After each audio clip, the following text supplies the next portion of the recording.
so I can see that it starts.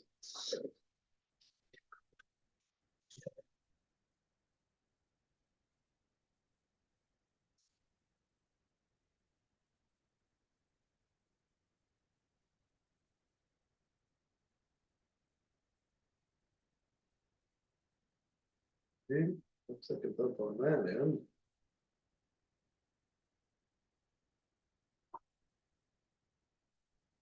Live.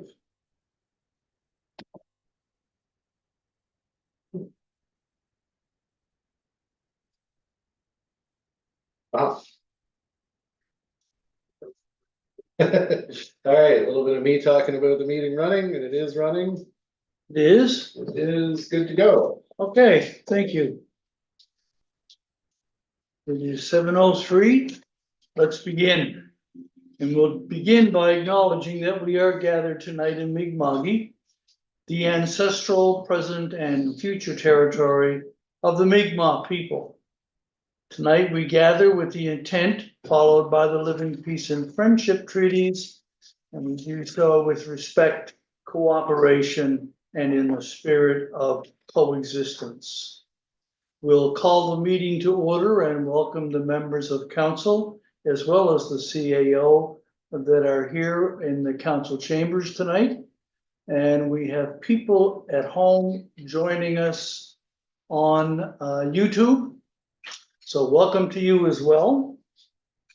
There will be an opportunity shortly for public input if we have anyone in the council chamber who wishes to make a statement to council. They're willing, they can do that. And then when the meeting is over, there'll be another opportunity for the folks who are watching at home or who may join us in council to offer a comment on anything that was discussed in tonight's meeting. So with that, council, you have an agenda that was emailed to you. What is your wish for the agenda? Move that it be accepted as presented. Okay, Councillor Carver? I'll second that, ask that there be an addition to the closed session.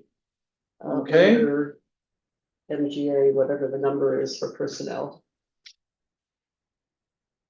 Okay. That'll be 10.3. GA 22. Is it C? Not sure. But personnel is the key word.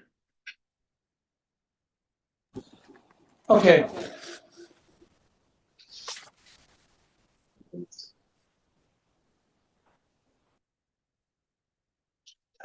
Yeah, paper. Okay, so with that, a motion, the agenda as amended, all in favor? Motion is carried, thank you. Let's go to the first item, the regular council meeting minutes of July the 9th. May be accepted as presented, Yes. thank you. Seconded by Councillor Carver. You've heard the motion on the question. All in favor? The motion is carried. Thank you. Let's go to the special council meeting of July 17th. Move that they be accepted as circulated. Thank you. Do we have seconder? Councillor Now, you've heard that motion. Again, I'll move and seconded on the question. All in favor? Thank you. Motion's carried. Let's go to 2.3, yet another special council meeting on July 19th. Mayor, do the honest move that we approve those minutes As presented. as presented. Thank you, sir. Do we have a seconder? Councillor Lonis Croft seconds on the motion. On the question, all in favor? That motion is carried as well. Do we have anybody? I don't think there's anybody online that wants to speak. Is there CAO? Not Don't usually. normally do that. We don't normally do that, do we? No. Okay. They can save it till the end. Let's go down. No presentations. But we have quite a bag of correspondence. What is your wish on the correspondence? I go, we receive and file, Okay, 5135.6. do we have a seconder? Councillor Feeney seconds. Did you have a comment On the question, on the question? for 5.6. I just had, I guess, a question and maybe comments about, the extension of, the timeline. I think I'm okay with the extension of a timeline, but I'm a bit worried about, the position as it's currently. So the person who would be recruited to fill that position came into the position and left very quickly for family reasons. We'll take that at face value, that they left at That's family what they reasons. told us. But I think from, I guess as somebody who's been involved in that side of things in the community for a bit, I think one huge concern for me is the way it is structured, the position itself reports now, I think it's the communications officer within Chester. It sends the wrong message when we do that.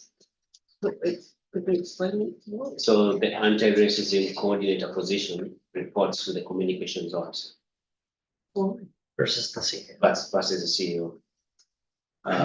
Which for me sends the wrong message. It just sends the message that this is a PR exercise to begin with.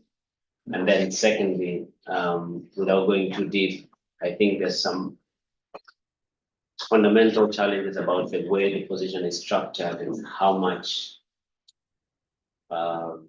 leeway and leverage that person can have if they're not reporting to the CEO.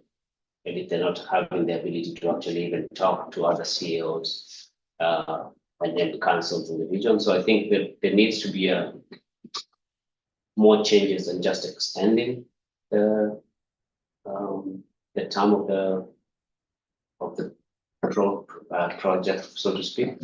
So I'd love for us to have more conversation, but much more than just receive and file. And maybe tonight, I'm not fully prepared to have it. I think maybe we should do it at the next September meeting.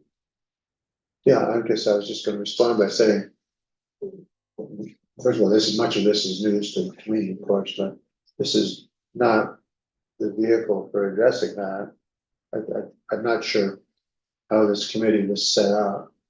And there must be some group of people that this person would report to other than communications officer, because he or she represents several municipalities, that's all. So does that position report to a committee of all of these municipalities, or how does that work? Like, it seems to me this has to be handled at an offline discussion of whoever that entity is. Okay. Councillor Carver? You finished? Yeah. I see the concerns, and I've always thought of this position as being parallel to the accessibility, the Lunenburg County Accessibility Advisory Committee, which I believe is structured and in the same place in the org chart, I believe. Yes. That was my understanding. Yeah. There was a considerable process to arrive at that. So I'm interested to hear about that it's a problematic positioning. Yeah. And I'd suggest that we refer it to public policy and strategy to discuss more. And maybe perhaps I'll move the motion to transfer it. Perhaps the 5.2 might help the process. So the letter from the Minister of the Office of Equity and Anti-Racism, in many ways, that requirement, I'm assuming, would probably force municipalities to think it through in the same way the accessibility legislation came in and sort of force municipalities to structure things in that same manner. Maybe that will help the process, but I'm ready to move to refer this to the next meeting of policy and strategy. But that would be It's the end of September. Yeah, I So was she just, doesn't- I she doesn't didn't know check. if I should, the motion on the floor or not, can I, do you mind if I? Yeah, before I, yeah. So just, I guess, to a few things, I mean, the recommendation from this is about setting a timeline so that the position can be advertised. My understanding is that absent everyone's approval, the position will still be advertised by Chester. And with a limited end date, it's gonna be harder to recruit somebody. I think at this time, it's appropriate to consider the recommendation around the end date, but also the other things that you've said.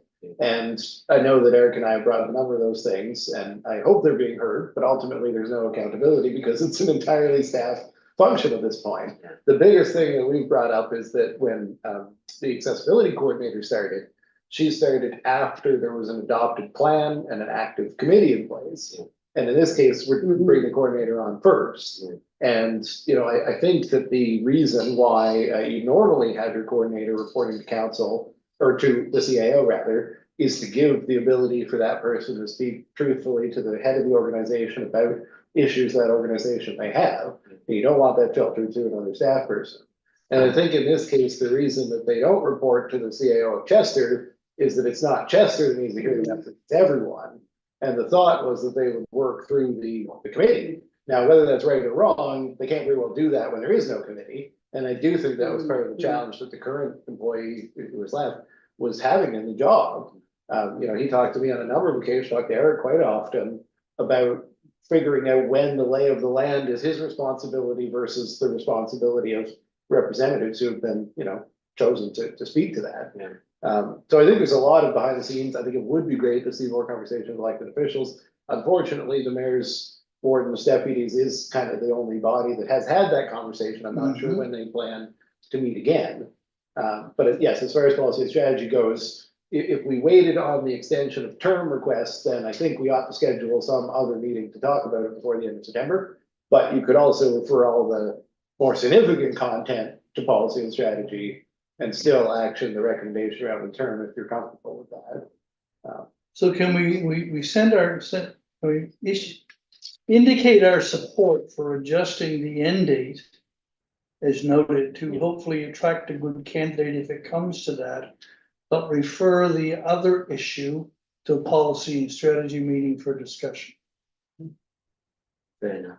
The question I have, your worship, on May is, how does our policy and strategy committee impact the situation when 2 or 3 or however many other municipalities are involved? Councillor Garber. Well, I think it would be the same as usual, that policy and strategy would make a recommendation to council, which would then make a presentation To the group. to the whole committee process, mayors and wardens, to the body that's responsible. Yeah, so from my perspective, at policy and strategy, we can discuss the merits and lack of merits of certain approaches that probably are being suggested. So like there's a suggestion that they will go through with pulling together the committee even before they hire a person. So having a conversation about that. And so what does that pulling together the committee mean, and who's going to do that, and how that's structured might be a good thing for us to just give our recommendations. If in the past we did give recommendations, and some of them never saw the light of the day, and so just gives us an opportunity to voice and hopefully document what our opinions are.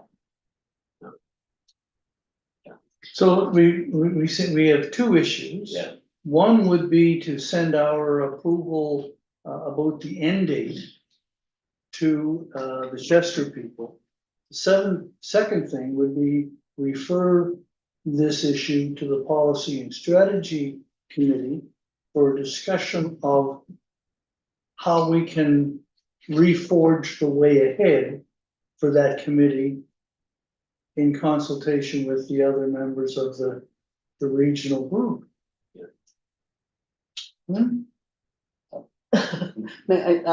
So we've already made the motion to approve, to receive and file. But can we sort of backtrack and make the motion about as requested? Motion to receive and file except for item 5.6, That, yeah. which we will respond to. Yeah, Right. does that work? That's a- Yeah, I'm sorry. Yeah, I'm sorry. procedurally, if the mover and seconder wanna back out 5.6, and then we'll take other motions after we vote on that. Yeah. I can do that, for sure. We'll do what for sure, Back at 5.6, okay? anticipating 2 motions. And Joe, you're Yes. good as the seconder? I am. Okay, so the first motion is to receive and file Items 5.1 through to 5.5. 5.5. Moved by Councillor Wilson, seconded by Councillor Carver. It was beating already. Oh. It was already on the floor. This is No, just no, the no. motion we already did. We just. didn't Yeah, but vote. we're amending it to take 5.6. Still the that's same already- seconder. that's already Okay, done. all right. On the question. All in favor? Motion is carried. So now, oh, Yeah. you go. Motion on 5.6. Then I would make the motion to approve the adjusted end date of the agreement proposed by Okay. Chester. All right, Second. all in favor? That motion's carried. Now for the big one. Yeah, I'd like to move that we refer the letter from Aaron Lowe. Aaron Lowe from Chester to the next policy and strategy meeting for further consideration and discussion. Okay, Second. seconded by Councillor Carver. On that motion, all in favor? Motion is carried, so that lives to see another day. Okay, let's go to staff reports. End of the month. The last one before the summer break. And a couple of things to note about this one. It does have a few changes we discussed in the Policy and Strategy Committee on Monday about changes to the tasks assigned. So you'll see a lot of overhaul there. Essentially, what we've done for anyone doing this at home is anything that was gonna fall beyond this council term has now been moved into a sort of holding location or removed if it's not something that we're able to pursue. So everything that's in here now for assignments to staff is within this council's term. And there's a number of completed ones, there's a number of other ones with dates up to September. In addition to that, the third tab, the budget tab, is a more detailed build out of budget, including external funding and some other details. That was going to be a quarterly report to the audit committee, but I figured I'd jump it in here because I think it's a better format and it's nice for people to be able to see the external funding right there in the same spot. Mhm. So, yeah, happy to take questions about any of the report. Councillor Carver. Thank you. I just want to let people know that I sent the CAO a series of questions this afternoon for which he's kindly provided answers. And just to let people know that the one that I asked about whether we could have a copy of the contract or details of the contracted work around the tree contract, the tree management, I've forgotten the proper title. And whether the details could be made available, and the answer was all the information about the activities, so A, it's available to members of council, and B, could it be sent also to the Climate and Environment Committee? Is that possible? Just what I sent to you? Yeah, Yeah. I could certainly do Yeah. that. That would be great. I think they'd be interested to see that. And will the Climate and Environment Committee have a requirement to keep it a limited distribution document? To keep them? Keep it a limited distribution document. I'm not So- following the question. If I could just Yes, clarify, please. so if the contract is signed, then I don't believe it needs to be kept in confidence at that time, so I think it can be put publicly to Climate and Environment Distribute. Committee. Yeah, No, I think that's a matter of interest to a lot of people. Yeah. Well, it was signed, it is a Yeah. matter of public domain. And thank you for the clarification around the relationship of the Town of Mahone Bay CAO and, well, this is the org chart. Sorry, never mind. I've moved ahead. Never mind. And I'll speak to that more if you want when we get to that one. Yeah. Okay. Okay, any other questions? It's good, Mayor. That's I think a solid improvement. Clean it up, lots of stars. I move that we accept the staff report for information. We have a seconder? I Councillor Holmes Croft seconds on the question? do have two questions. Okay. Just got that. I'm sorry. One is, and I've asked this in writing, but I'd like to get clarification. We have a 3/4 inch line running into that little brook over by Bob Morris's place, which I think is to flush the end of the line, end of the potable water line on Edgewater Street. And I assume that that's because we don't have an automatic, what do you call it, to shut that off from time to time. So we're losing roughly 60,000 liters of water a day there. Because it runs 24 hours a day. And I'm wondering if there isn't if there is a solution to that. It seems to me that that's a very expensive way to do things. We do have an auto flusher for that location. I'm not sure what the status of installing it there is. And then obviously things might change with the Edgewater project, but I'll talk to Scott about why it's not in there yet. I think there may be a reason, but we have one. Just, you know, it's fine. But the other question that just came up the other day about our EV chargers in a discussion with the mayor on it. Because you had suggested that the EV chargers are gonna pay for themselves, or almost already have. But I'm looking at, we charge by the hour. So we have $6,600 to date in revenue from 4,500 hours of use. But in that use, the people took, I assume for free, 26,000 kilowatt hours of electricity, which is worth 16 cents a piece. So that's 20. That's about a little under $4,000 worth of electricity. So we netted out a couple of $1,000. Right? So when I had the math that I can't verify on the spot about the kilowatt hours, the ratio was leaving about $4,000 a year in revenue over and above the electricity. So I'm not sure. I'm double checking the electricity. Yeah, but my math. At $4,000 in the first year, then, so my assumption was it would be 15 over 3 years, because we were thinking it was gonna escalate slightly. And yeah, so that was my expectation, but Okay. I'll have to double check that. No, Why so my numbers are directionally correct. Yeah, it's, the math is the same, we might have a slight discrepancy on the Okay, electrical. then I'm good. Thank you. Anyone else? We still have a motion on the floor. On the question. All in favor? Motion's carried. Okay, thank you, CAO, for that.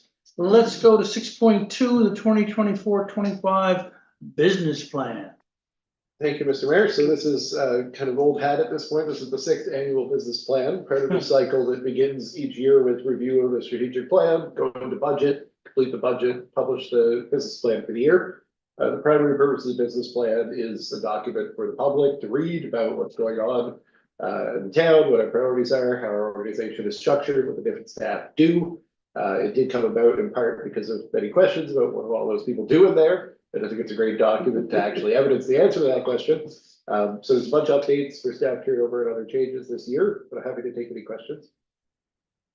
So the recommendation, of course, is. Councillor Carver. Well, this is, thank you, so just to go back to the relationship of our CAO and the new person named, shown on the org chart as Glenn at Area, and I couldn't quite, I couldn't grasp the relationship and how it worked, but the CAO has given me an answer to that question, and I'm just pointing out to everybody, well, if anybody wants to learn more about that, it's in the red print, but the CAO has kindly answered my question.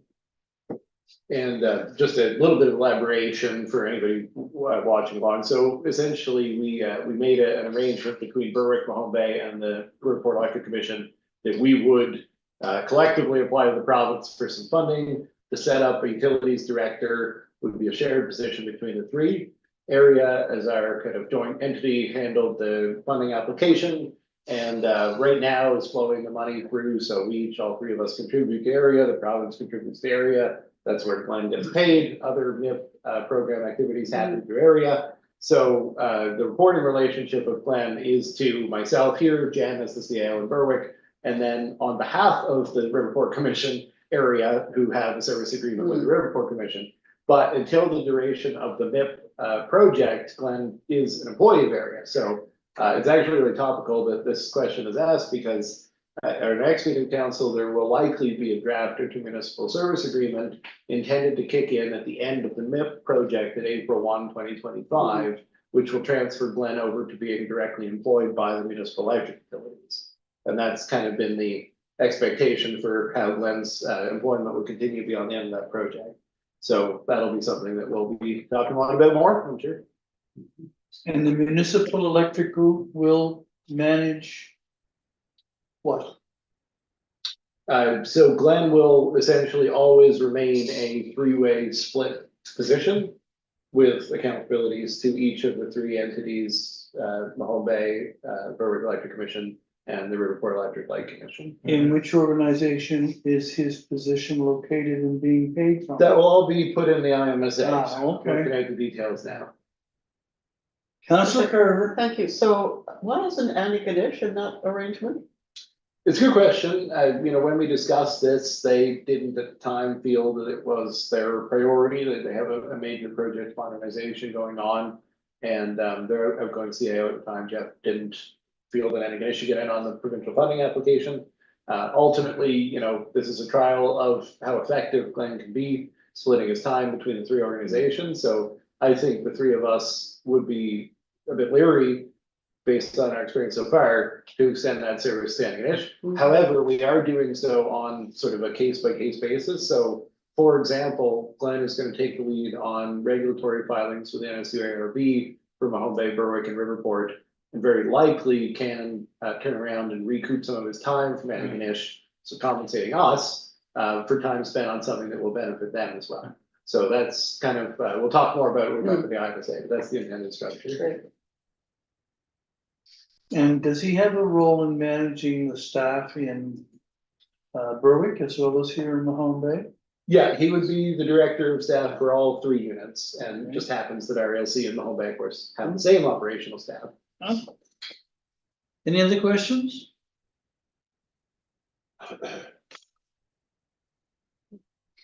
Okay,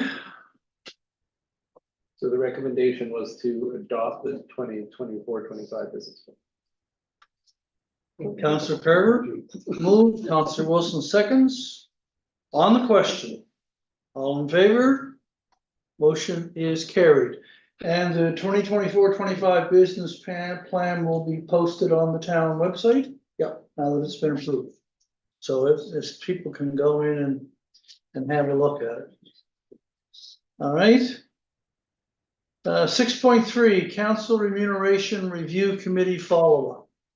Thank you, Mr. Mayor. So the remuneration committee was tasked to consider a couple of follow-ups that they recommended the council that they be tasked to consider. And they've come back with their report. I will say this has been framed by staff as was expected. The group corresponded rather than meeting directly. And these were the recommendations they agreed for Eric to bring forward in the staff report.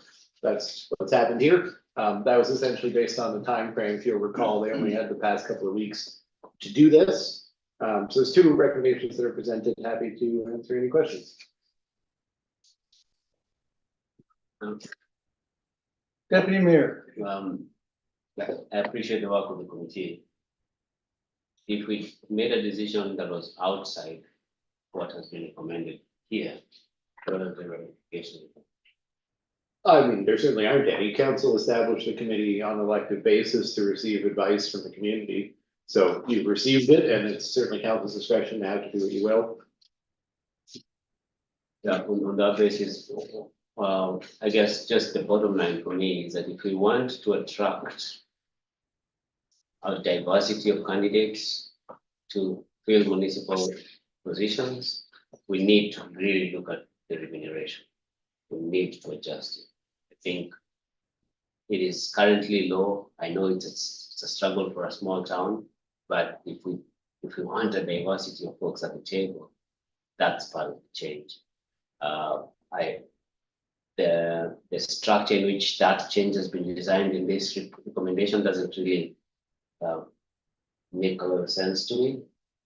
special meetings and all that. I think just having a rate that everybody earns rather than based on the meetings that people go to, you get to earn that. I don't think that's the way you want to structure how council operates. So I think there's been back and forth on email about what positions folks have. I think we need to consider just a general increase across the board and figure out what percentage are we willing to live with.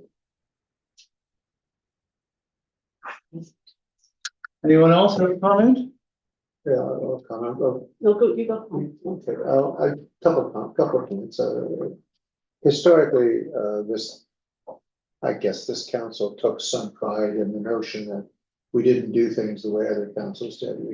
We didn't charge expenses if we were inside Lunenburg County, for example. You know, nobody put in for lunch money for a meeting or any of those kinds of things. It was all, and we did a lot of things on the cheap. Now, that page has been turned.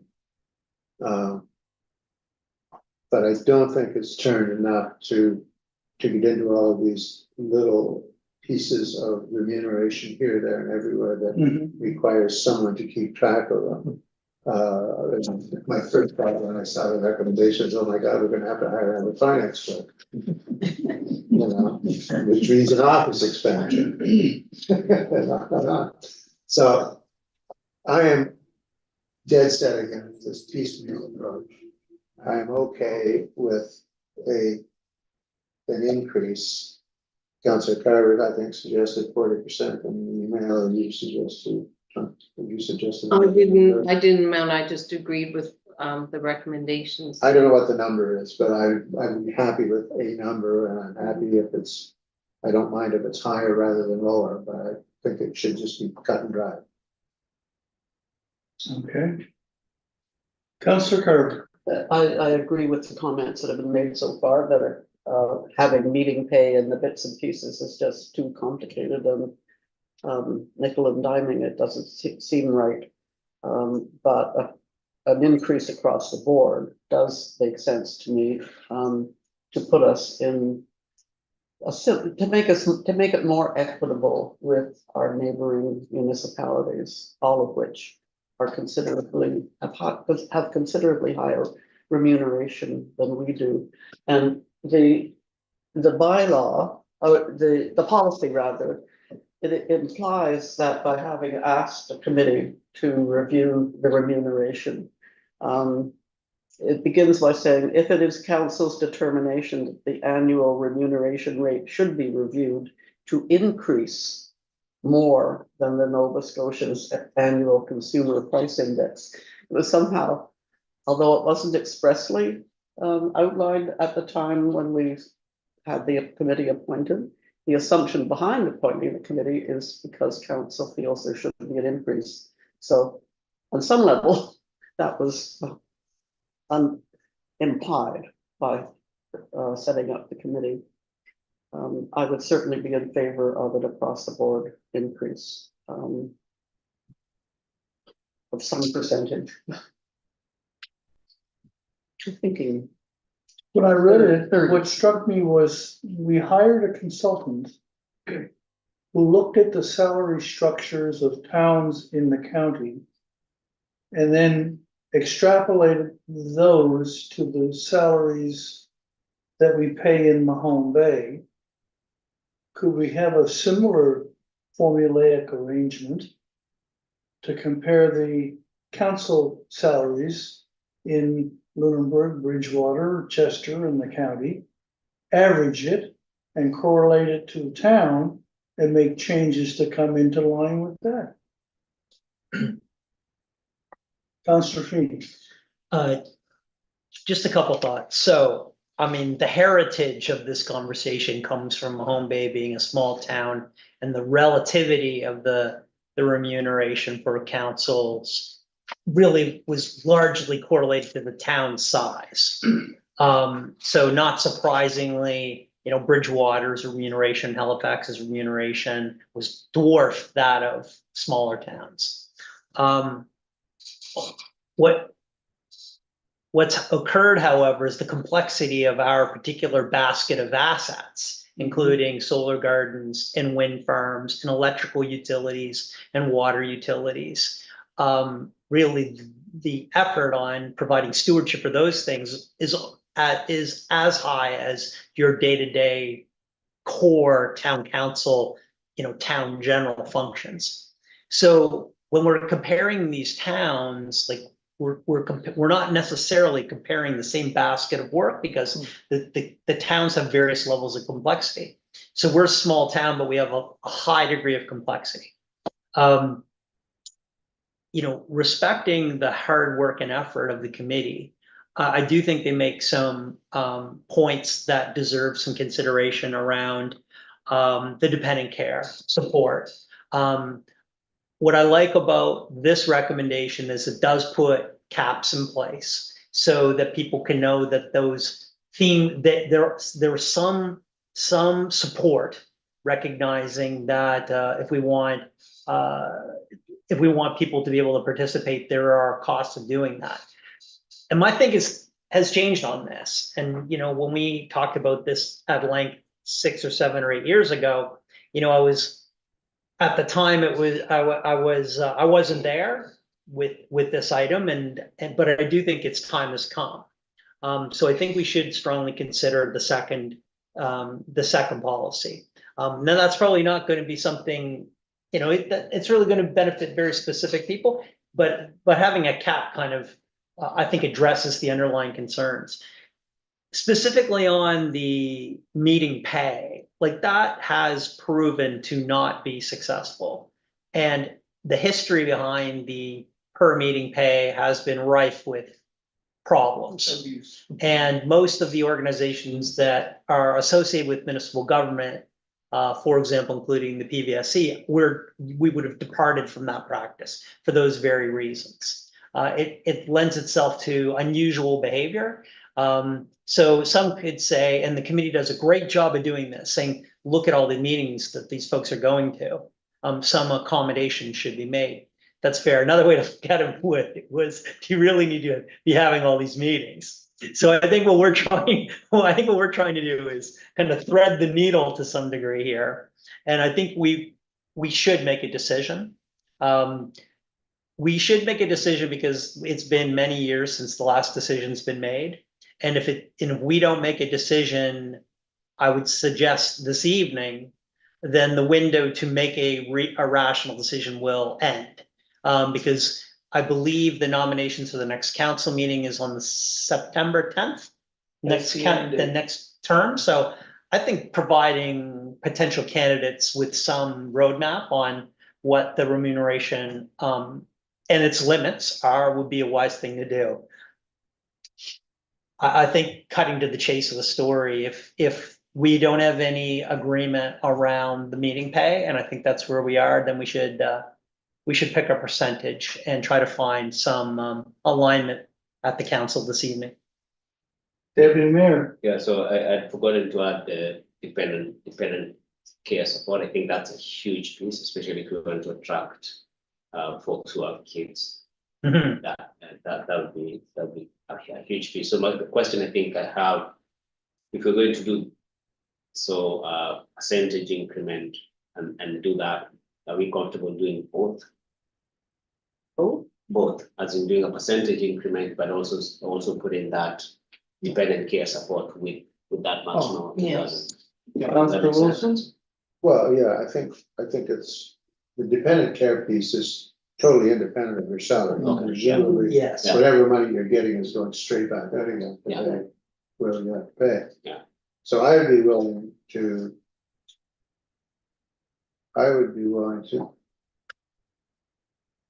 accept the 25% across the board increase with a clause to provide for dependent care upon appropriate approvals with a cap of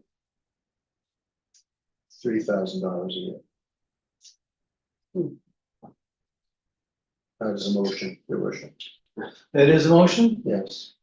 If I Are may, you seconding? I want to second the motion, but I would prefer them to be separated. As Two separate motions? issues. I want you That's all. to second and then you can discuss. Oh, okay. I'll second it and then we can discuss and maybe change it. So you're gonna second Councillor Wilson's motion? Yeah. 25% increment across the board, plus the dependent consideration to a maximum of $3,000 per year. CAO's got his hand. Yes, just now that we're in discussion, so mover and seconder might be willing to slate, can we get a seconder? Yes. Yeah. I second. Got three mayors, Would be seconders. willing to consider a slight change. It started off with Councillor Wilson saying something along the lines of, I'd be willing to put forward. So just in terms of how it could be put forward, policies do need to be presented to council. Well, this is kind of a sticking point in your timeline. Policies do need to be presented to council a minimum of 7 days before they're approved. That's in the Municipal Government Act. So what we could do is we could direct staff to present council with an amended policy reflecting these two changes. But that will have to be presented to council and approved at a subsequent meeting. I will say that we have discussed that in order to receive the recommendations to the Audit and Finance Committee that will presumably be generated with respect to 22-23 statements, Right. we will need to go from Audit and Finance in August at some point into a council meeting. So that council meeting could be the council meeting, which means it would be before the 10th of September. But that's at council's discretion. But I just wanted to say, the motion were to direct staff and then we'll bring it to the next available council meeting. Can you, read to me my rewording? Yeah, so I just said the council Go directs for it. staff to bring an amended council remuneration policy with a 25% increase in council remuneration and provisions for dependent care with a $30,000 maximum per year. Yes, and through the council. Three thousand. Thank you. It says three. It says- I was gonna say, yeah. Okay, good to Hey, know that. you planning to run for council? Yeah, the whole second. Okay, Okay. and just out of curiosity for our citizens who may feel that we're being overly generous, it's been 8 years since council's had an increase in their. This policy was implemented in 2019 and has CPI since then. Well, CPI is the only thing. Yeah. since There's been no other 2019. change since 19 or 16. 19. And no performance bonuses, am I? Yeah, that change, Mayor, was, Okay, Council Credits. If I may, ask staff if there's any problem about having the two issues melded into one motion. I think it's, I mean, the only reason would be if some councilors didn't feel comfortable to support both things. I think it's actually preferable in terms of both motions would direct staff to bring an amended policy. Okay. And obviously, we're not gonna actually amend it for two different versions, if presuming council supportive. Councilor now. When staff bring the amended policy forward, will it stipulate in that how the amount paid for the dependent care is determined? I mean, there must be some sort of form of something I have to fill out to show what they pay for childcare, right? They'd have to have something, Documentation. there has to be documentation there somehow. Yeah, I said something in my motion about appropriate approvals of council, I thought. So, I mean, all Yeah, I had written, and if you need to clarify, all I had written was, and adding provisions for dependent care, but presumably, I mean, it's certainly my understanding of the recommendation here that the provisions for dependent care would not just say, you know, if you need dependent care, here's $3,000, like you would have to submit expense It'll claims. be paid as a taxable. But I think we should Not- leave the questioning of how exactly that's done for when it's then presented, and you can pick apart the rule, the word. That's what I'm saying, that'll be included in the policy though, right? Yeah, exactly. Yeah. So that you, if Not you think there's any need for additional changes at that time, you'll have something to respond to. Councilor Fee. just final point, Mayor, the committee did do quite a bit of work on the proposal. Embedded in the document was based on the recommendations, there was an expectation that there'd be a budget impact of about $10,000. I think as this plays out and the policy gets developed and updated with the budget implications, we're not far apart. So while the committee, both from the individuals had about a $10,000 budget view, I think this streamlined approach really is maybe $15,000 or $16,000 difference based on my math. So anyway, we'll see that play out, but we're not, when we talk about 25%, it's on a pretty small base, and I think that's That's right. important to understand that the 20, these are modest numbers. Okay? So, Motion's still on the floor. Yeah. it is, You want me to read we it? just have the one Yes. now? Yeah. Okay. You've heard the motion, duly seconded.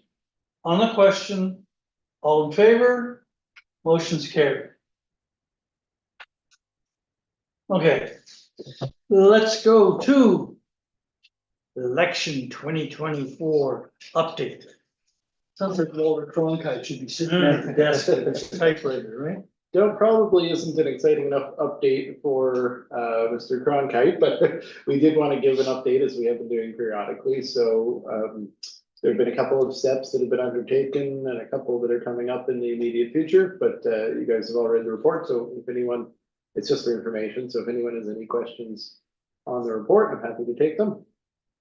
And then look for a motion to receive for information.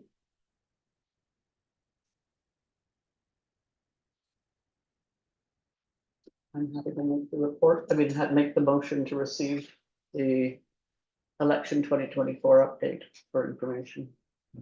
Okay, I'll second it. sorry. Well, one of my grandchildren's been taken to the hospital, and so. One of the great grandchildren, Hmm. little ones. Anyway, we have a motion? And I second it. Yeah, just to receive for information. Okay, all in favor? Motion's carried. Town hall parking and access. Thank you, Mr. Mayor. So after a little bit of back and forth with engineers and myself and Jonathan, it was determined that it would be to our advantage to tender the planned Orchard Parish and Parish parking lot paving as part of the same contract as the planned work on the town hall premises, exterior premises, the parking lots and things. So the discussion in this paper is going as far as all of the planned work for those streets, but singles out, kind of zooms in for council's benefit on the proposed plans for the new crosswalk and entrance to the town hall building and reconfiguration of parking areas. So looking for any kind of question and answer or anything on that. And then, you know, ultimately, those small details likely don't change the overall financial picture. So the bigger picture is that staff recommend proceeding to market on this project. And we'll come back to council prior to award when we're able to confirm whether we're close to budget or not. But you know, the suggestion from WSP is that with the addition of some things like the retaining wall, which is, you know, if you've noticed the condition of it, I mean, it really should be done. That it would push it up to 258, and then of course they always suggest with absolutely every project now a 40% contingency. I struggle with that because these estimates are based on current market prices that they have available to them as of yesterday or like just Monday. So if we go to tender immediately, I'm not willing to say that there's likely a 40% multiplier. I think that's reasonable when you're looking for government funding and you're gonna do the work, you know, as much as 18 months, 2 years later. Anyway, so all I can say is this is the best guess at the estimates and our recommendation would be go to market. In addition to wanting to get any feedback or questions about the exterior work here on the premises, we also wanted to take this opportunity to mention that the exterior work in the building, which has already been approved and tendered, and we did some scope discussion back in January. The one missing piece of that was colors. And Jonathan reminds me, we do actually have to confirm the colors before they show up to start painting and doing exterior work in September. So this is council's last opportunity to weigh in on the colors and raise a little bit of speculation around options and staff's recommendation, I guess, as you could say, although, you know, I'm pretty partial to any colors, but we did want to provide a potential alternative color scheme. So all that being said, happy to take any questions. Deputy Mayor, Yeah, like, one of the things I was very curious about is that we will be losing lots of parking just because we haven't parking at the park. That's the sense I got by looking at the. It's not quite that way, but I'll speak to that. So, right now out front, including the unmarked spaces that do frequently get used, but are not actually marked because they're in the middle of a turn lane and everything. We technically have 7 spaces in front of the building. That's including the mayor, EV parking, the accessible parking, and those unmarked spaces. And this design does reduce the parking in front of the building to 4 spaces. So that is a loss of 3 spaces.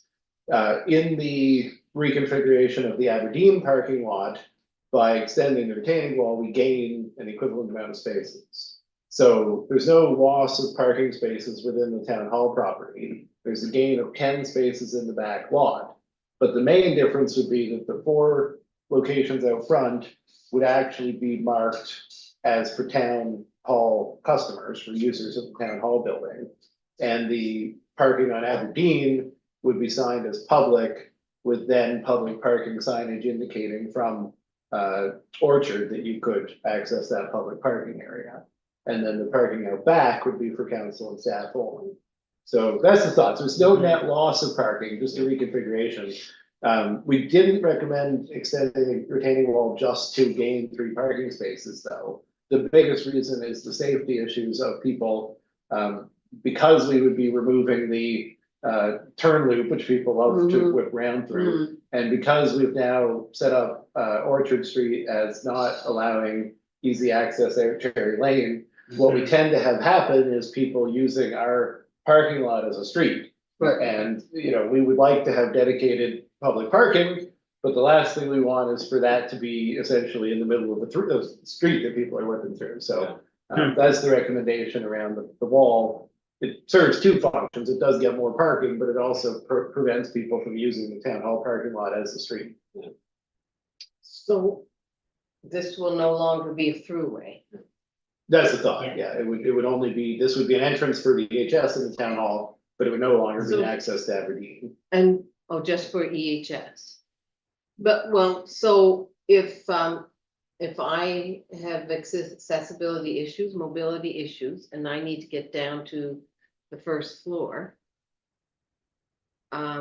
We have no elevator, so I would have to access down. So as it stands right now, there's an accessible spot on each level. And that provides access to each level, right? You can pull up in front, get the accessible spot, enter the downstairs, or you can pull up and back in the accessible spot and enter on the second floor. That will still be the case. So you're correct that whichever floor you come into, there's no way to transit between the 2 floors Right. accessibly. There isn't now, and this design wouldn't add it, but it wouldn't make it any more difficult. There is a proposal that's not part of this design to add a ramp with a switchback in the grass area here that would actually give you accessible access from the new public parking area down to Main Street level, so that people parking there could accessibly walk transit down the Main Street level. That's not priced here because it would really be a carpentry job and could certainly be tendered separately or potentially access external funding. But that, I think, Suzanne, would be the missing piece. The only other option, as we've talked about over the years, is an addition on this building similar to what's been proposed for the old Bloomberg Town Hall that would give you something like an elevator as a, attachment to the building. Pretty tough, though. So why does that why can't there be a walk-through section at the retaining wall? Oh, there is, in this design, there is. Oh. It's just that it won't okay. be, it won't be an accessible grade. Okay. Yeah, so it'll just be what it is now. Oh, Yeah. okay. Yeah, you won't lose the ability to walk back and forth, but it's not accessible now and it won't become accessible as a result of this project. Okay, and I have another question. Will the millstones remain out front? Yes, there's actually gonna be no change at all to the island out front. We did contemplate to make sure we had 2 lanes remaining here, because we're required to without going on VHS property. And we still do have a width of 2 lanes here. And we wanted to make sure that where the crossing would come across there would not land on a driveway, it would maximize visibility in both directions. So it actually worked out on both sides to leave what's there now as far as the median. and we'll add a little curb bump out on the, on that side, just so that the only width is for the pedestrians, so that vehicles can really clearly tell that it's not a vehicle entrance. And has the coat of arms ever been relocated that belongs on that millstone? Has it ever been relocated back to the millstone? Yeah, like. Or has it been ever been found? located? It's been lost for several years. We did have it, I can't speak to that off the cuff, I believe you talked about the metal one, Hmm. I believe we had, I think we had it when I came here. But I'm not sure where it is, Kelly would maybe know where it is. Okay. Councillor Finn. Two thoughts. I mean, I really think that the plan really incorporates all of our previous discussions we've been having really since the transportation study started. You think about all the changes we've made around Main Street. So this is another new sidewalk and crosswalk, which I think is what we've been hoping for. I think we were really hung up on trying to make it symmetrical with the front door. And this, I think, resolves that challenge pretty elegantly and I'll bet cost effectively. But when we have the crosswalk, will we need any other signage as well, based on some of the feedback we heard about the three-way stop at Clearway? Will the sidewalk be the only change, or will it be sidewalk plus flashing lights plus, what else will we? This is a great start. I'm just wondering if we're gonna be having a conversation about parking breaks and things like that in another couple weeks. Yep, so this one would standardly just be a zebra crossing, each side of the road has a pedestrian sign, and we probably will put crosswalk flags out. So Fair it would not have push buttons unless council subsequently approved that, it's not in the design. We did talk about adopting a standard where all mid-block crossings would have push buttons, but we decided not to do that, so this is a new one. A new one, according to our accessibility plan, should consider having a push button. So, it certainly is council's discretion to say at any time, we'd like a push button. It's about $10,000 now. So that, it could be added as part of this project, we could wait till it goes in and talk about it then. We did make a commitment notionally to new crossings having a push button, and I don't believe that's included in the quotation. Well, for all the money we spent on this building, to throw in 10 grand more to put a flashing light out in front of a new crosswalk, I would say is a gimme. The only concern I have over it in that sense is that we don't have one on the much more significantly used crossing just over there, so. Again, it's a council's prerogative. Yeah, it's not new, so we're not I required. mean, I think rather than council trying to edit this report, that maybe we just, ask the traffic authority to evaluate optimizing the sidewalk, the crosswalk, and come back with an amendment. Councillor Carter. I'm concerned about paving the new parking lot with hard asphalt, non-permeable surface, given the conversations we've already had this evening about stormwater management. And I would really hope that the idea of a permeable or pervious surfacing be explored. I see it as an opportunity to model for the community the possibilities of not always going for asphalt on your driveway or your parking lot. I know it would be more expensive, but it's an opportunity to put our foot where our mouth is. No, mouth, what do I mean? Put the money where the mouth is. Our money. So I don't know how to approach that other than making a motion to at least explore. Would that be appropriate? Can I just ask a question before you do that? I'm wondering about what Environment Canada or province might say. Because my assumption is that site is highly contaminated from all the years of, and they must have been changing oil out there and changing tires and dumping gasoline and whatever. To have a pervious surface, which would allow the water to percolate down and wash all that stuff into the bay. I thought we We might be had. better off to seal it. We got a certificate some time ago that it was, We comment on a few things. sure, go ahead. So I'm sure if we did an environmental assessment, phase one on that property, that it would come back and say, you definitely should do a phase two based on the history. We have had previous reports of petrochemical spills on town hall property, and we have had those assessed and done the follow-up, and that was cleared.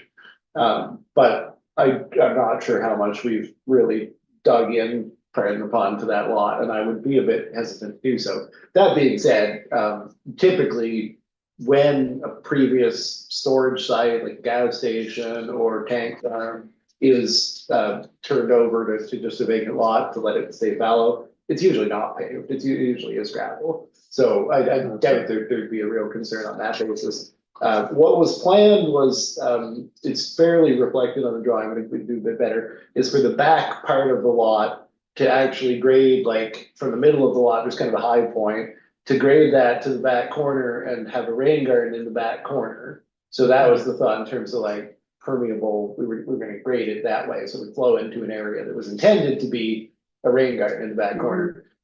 You can't get the front, like approximately 40% of the grade that way, so it will come towards the street, and the thought was to swale the edge of Oxford or Parish Street, Aberdeen, while we're doing the work, we're gonna pave Aberdeen, would swale Aberdeen towards the catch basin down at the corner.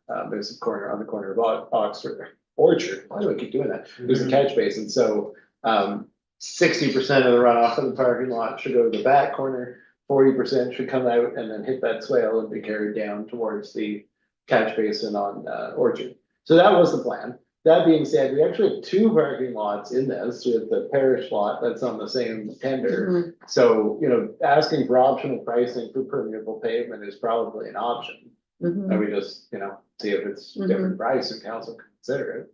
We may not get people providing that option, they may say, oh, it's not really something we do. But I don't think there's any harm in that, at least off the top of my head. I've talked to the engineers, but that probably is an easy thing to do just as an option. So just to clarify, so the description of the rain garden is that bump at the back that doesn't show a parking stall?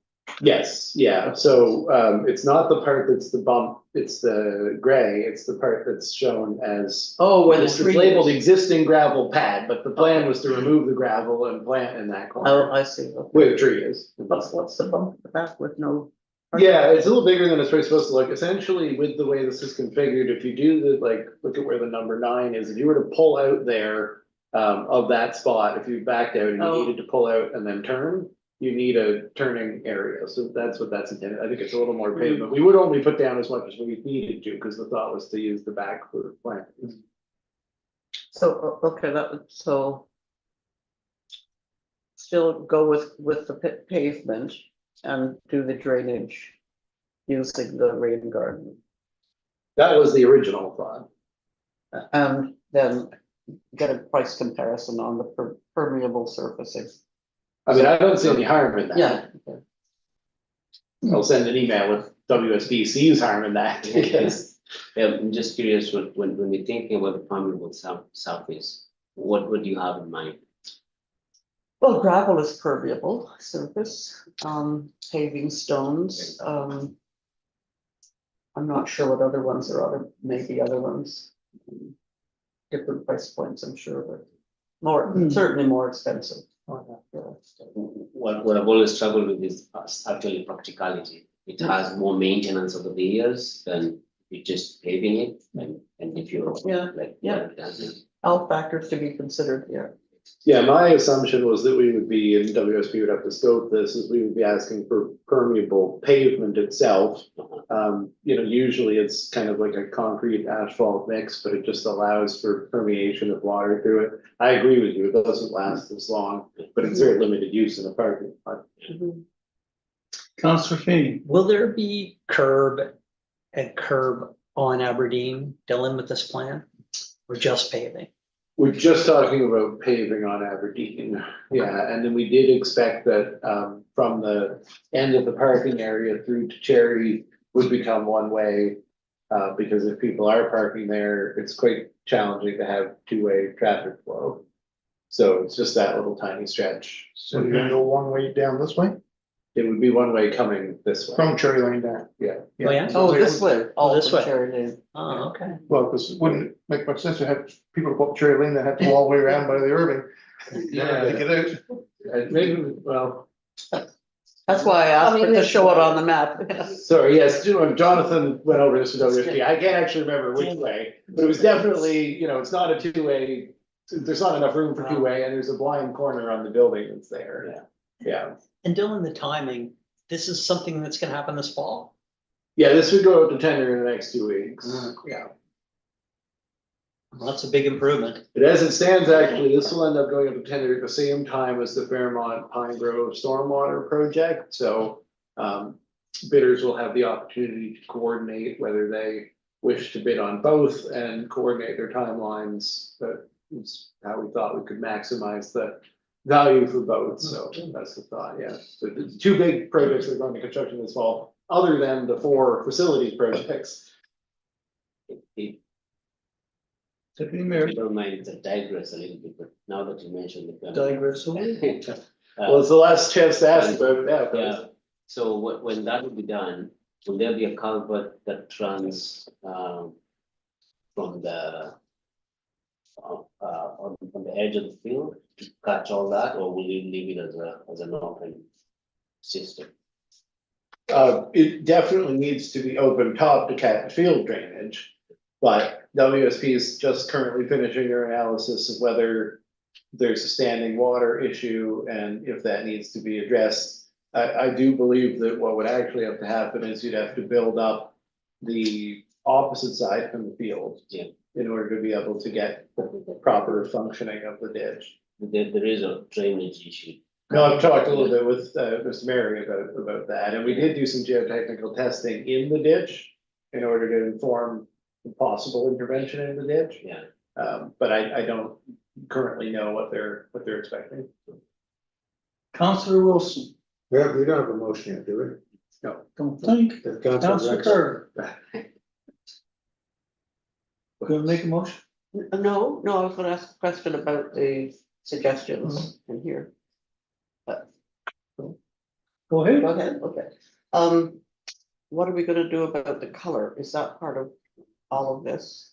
So we got a suggested motion, doesn't pertain to the color, and Okay. then just a note saying, I do want some direction on the color. Okay, Which okay. I would assume would be a motion, but Okay. I didn't specifically say, yeah. I'm fairly neutral about the color, but I think staff have given some options. Anyway, if you wanted to make the motion that's in there, though. I did. The council directs staff to issue the tender for the combined Orchard Parish paving and town hall parking and accessibility project as soon as possible. Seconded by the deputy mayor. A discussion. On the question? So is it possible to include the idea of including exploration of permeable surfacing or not? Is it- If you're asking me, is it possible to include it in the tender, or are you asking them if it's possible to In a include it in the motion? I think both are possible, but they'll have to speak to whether they want to. He's already got it in his to-do list, right? Yes, I intend to do it unless I'm directed not to, I guess. All right. But at the same time, Okay. council directing it is a way of showing the interest, and it's really your discussion. Hmm. Motion sounds good to me, Councillor Wilson. I can live with it. You know, I prefer it to be it more seems like they- specific, but I can live with it. It seems that they've got. it You know, covered make with a second runoffs. motion, Councillor Carter. Okay, see, we have a motion on the floor. Moved and seconded. On the question, all in favor? Mayor, on the issue of the paint color. Yes. Let's Now- ask the Oh, citizens. After seeing the deputy mayor be disappointed with the not getting the blue fire hall, I think I suggest we follow a similar process. I thought that was really well done by the staff. When we shared with the community a number of options, you remember, like, we had the picture of the fire hall with the one, I think it was yellow and blue and red, and, you know, fortunately Richard's sanity prevailed and red red one. I'd suggest we Red follow a one, similar my favorite. approach because, not that I don't trust the styles and tastes of any of you around the table, but, it doesn't strike me as a difficult thing in the next, 2 weeks to get some direction from the community about what paint color. Don't If that- forget if- Tony if the- McBoatface. Is that timeline okay? Like, what kind of timeline do you need for paint color? For Yeah, direction of I paint think- color? think Jonathan can take it up until the end of August. Okay, So if we have a special meeting, we've kind of started adding stuff to, I guess this could go on there. My concern is to give people specific options, I guess, as the mayor mentioned about the McBoat face, I would really, I think it'd be a little bit harder on you, but I would kind of insist that we define what options are gonna be made available now, Yeah, before, if we're gonna go this way. and perhaps we make options that we will all be comfortable with, so that it doesn't have to come back to us. Uh-huh. Whatever becomes the choice of the communities or the CO. Seven So shades. don't come back and. As long as it's got blue in it. As long as it has some blue in it, I would take that. Uh-huh. Well, there's no shortage of various colors over the last 75 years, I'd suggest. I think a change in color is never gonna, is always good for the soul. So there is a potential alternative color scheme presented in the document. And other than that, the only one I really have that's easy to describe is the current color scheme. That's two options of shaking your head. So you're gonna have to help me define what options would be acceptable to council. I So think, I have a suggestion, if I may. Yes, please. To simply do a reversal of colors so that the main body is the blue and the decorative shingle belts are the white. Let's flip it. Yeah. I think to have a large building, all that off-white or cream color, it's a lot for a big building. So that would be one other option to try that. So you're thinking that not as a suggestion for the color, but as an option to put out for public consideration. Yeah. Mhm, yeah, So there'd be a white with black trim and blue offset, and there'd be a blue still with black trim, but Mhm. white offset. yeah, yeah. I guess the same blue as the, The same Same blue, blue it's as a the nice flag. blue, yeah. Yeah, the thought was that Kelly was telling me it comes out differently on every monitor, but the thought was to try to match the blue with the flag. Either that, Mayor, or we'll ask Suzanne to restrike the logo committee and give them a new task Hey, there you go. with 6 graphic Almost designers. the same way we came in. So are we suggesting, just to put a point on it, are we suggesting a survey with those two survey options through our normal social media? Mayor's newsletter. Mayor's newsletter? Mayor's newsletter, you're not gonna get it all out there till first, 2nd of August. And some people may not see it because they're It can away. be boosted in the mayor's newsletter, but launched before the mayor's newsletter. Yeah. That'd be my suggestion. As long as Jonathan has enough Direction. direction by. That's what, yeah. Well, I don't know if we'll use Facebook poll, we may use Survey Monkey or whatever, but we'll post it on Facebook. So do we don't need a motion for that, do we? Or would you prefer one? Yeah, I think I'd prefer a motion that staff be directed to, Survey the public. survey the public, Survey the public. for color options with respect to town hall. Right, it's just those two? Yes. I think it was good. We don't wanna Don't put red. don't wanna put construction orange with black strips. Mhm. Deputy mayor wants red, you heard him. Okay, two options, if somebody wants Yeah. to make the motion. Who wants to make the motion? Deputy mayor will. So move. We have seconded, Councillor Carver, moved and seconded on the question. All in favor? Motion's carried. Okay, Okay, sorry, it was. let's go Second, to who seconded? Council. Right down. Councillor Okay, Carver. Natural playground. Great project. thank you, Mr. Mayor. Can't So, believe we're on to that again after. yeah, not very long, and that is part of the essence of this report. So, as was noted during the budget process, we have come up against, quickly depreciating, issues with the natural playground. So Public Works has already intervened to remove, things that were deemed unsafe. And, we back to the company that originally did the work and we got an estimate to essentially restore it. And they had some suggestions about doing things slightly differently, which are reflected in the report. Ultimately, it's difficult for me to recommend moving ahead. Firstly, based on how expensive this was and how quickly it deteriorated, I have some concerns, but they have spoken to those somewhat in the report. Because Jonathan and I did raise those. And then more significantly, because we did carry out accessibility audit at Jubilee Park, and it did come back with a great deal of criticism concern around the natural playground features and their lack of accessibility. And recommendations that we consider putting some accessible features into the playground. So, you know, from my perspective, rather than spending this money to restore what was there, it may be an opportunity to take a step back and consider alternatives and get some accessibility advice and possibly leverage some external money. So this was a project that was only planned to be funded by ourselves, and so putting it off by a year and giving some more consideration. Councillor Rollins Croft? Yes, does the natural playground committee still exist, or has that, The chair would move to Newfoundland, I think. yeah, but doesn't, I mean, lots of people move and somebody else comes in. New Zealand? To my knowledge, it has I'll go never been talk. active. in Oh, okay, time. so there's no one to consult, like in town, a group that stewards. I can't say that there weren't people involved, but no one has been in continuous, like, we don't have any connection to Okay. the people who were involved. Councillor Carter? I'd be happy to make the motion that council defer discussion of further investments in the Jubilee Park Playground to January 2025. Thank I'll you. second that. Seconded by Councillor Rollins Croft. On the question, I would ask ask a question about the safety of what's left there for the children that may go in the park to play. Is there any risk to them from what's there?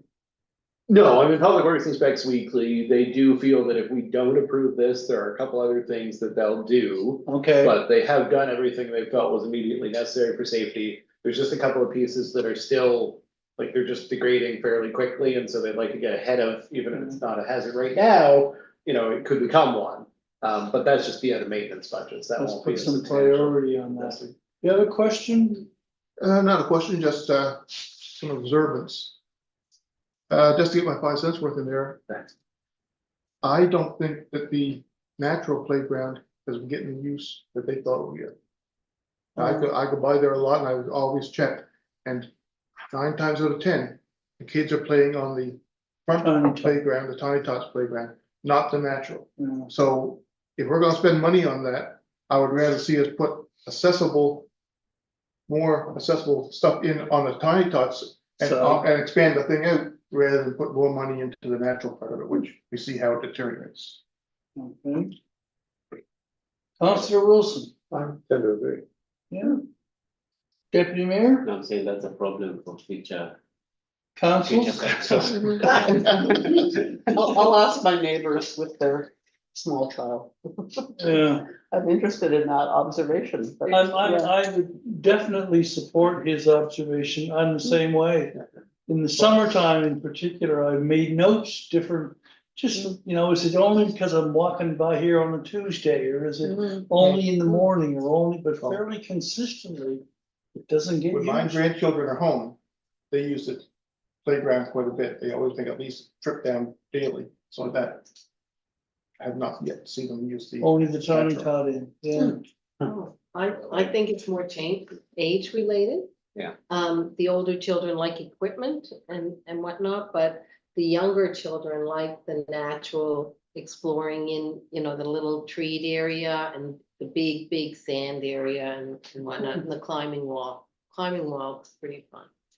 But I find as they age and they become more used to conformed and restricted play areas, that's where they gravitate to, because that's what they know. My children are very young, 7 and under, so really.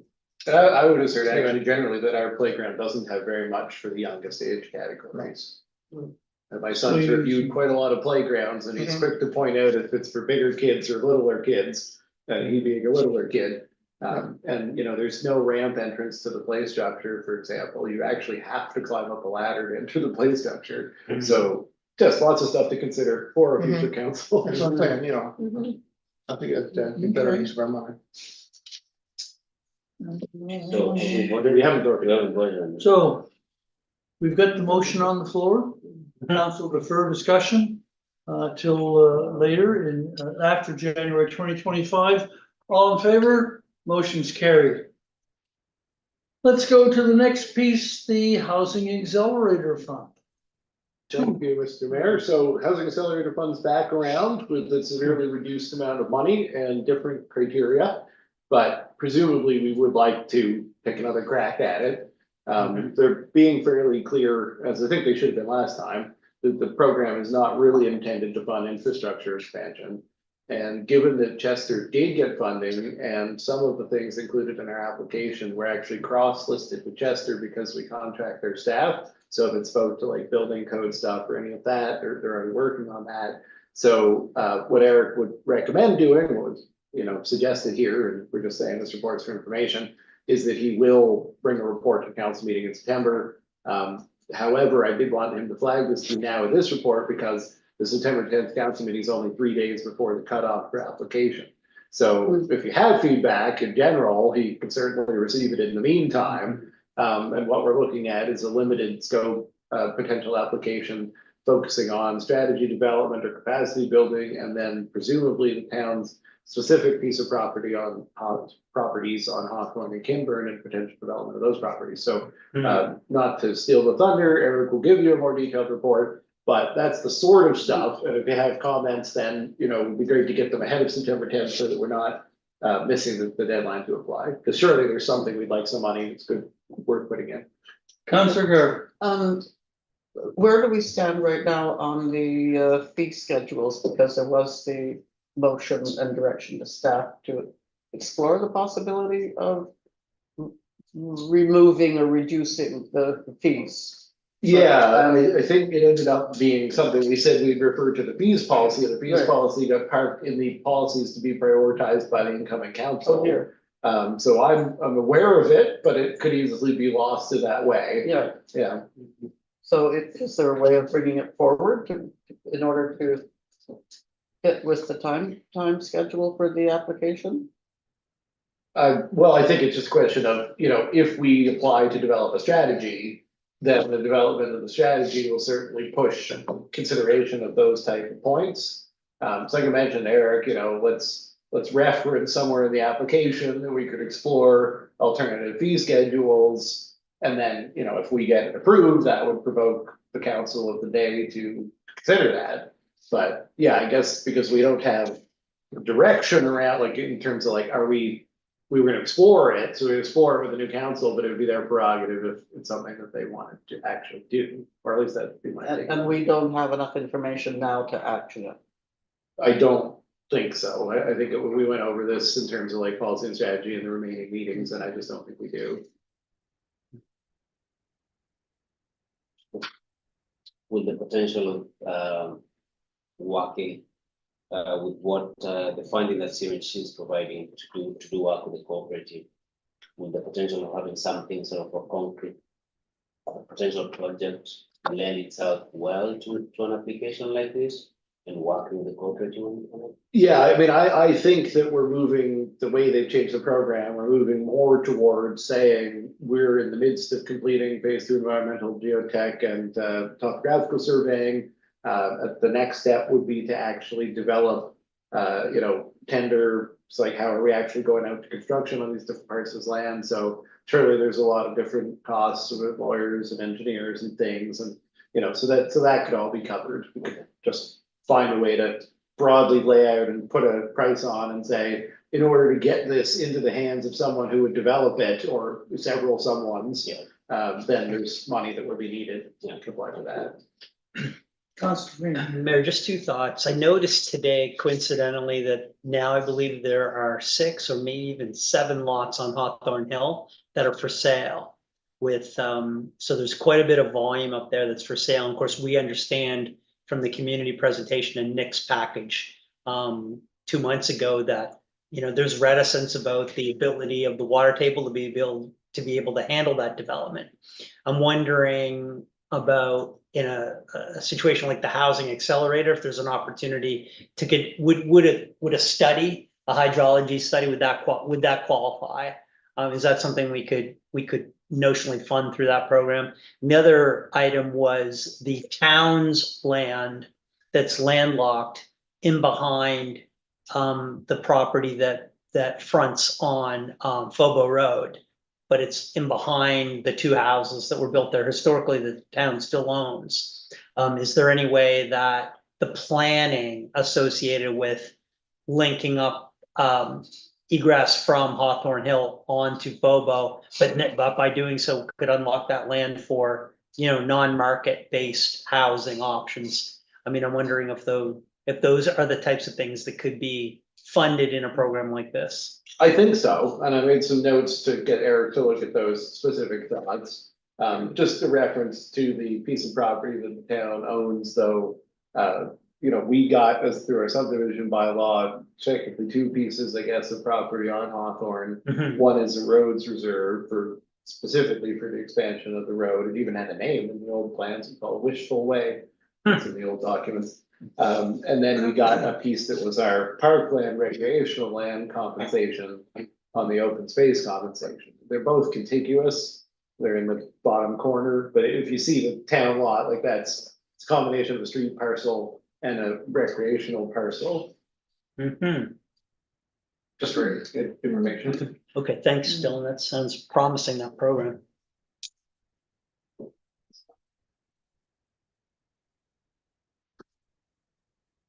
We're going to this.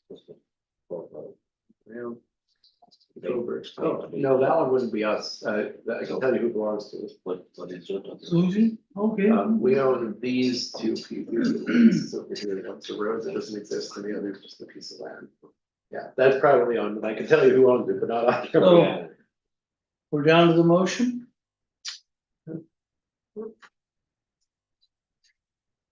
So the motion in this case is just to receive for information if something wants. So moved. Second. All in favor? Motion's carried.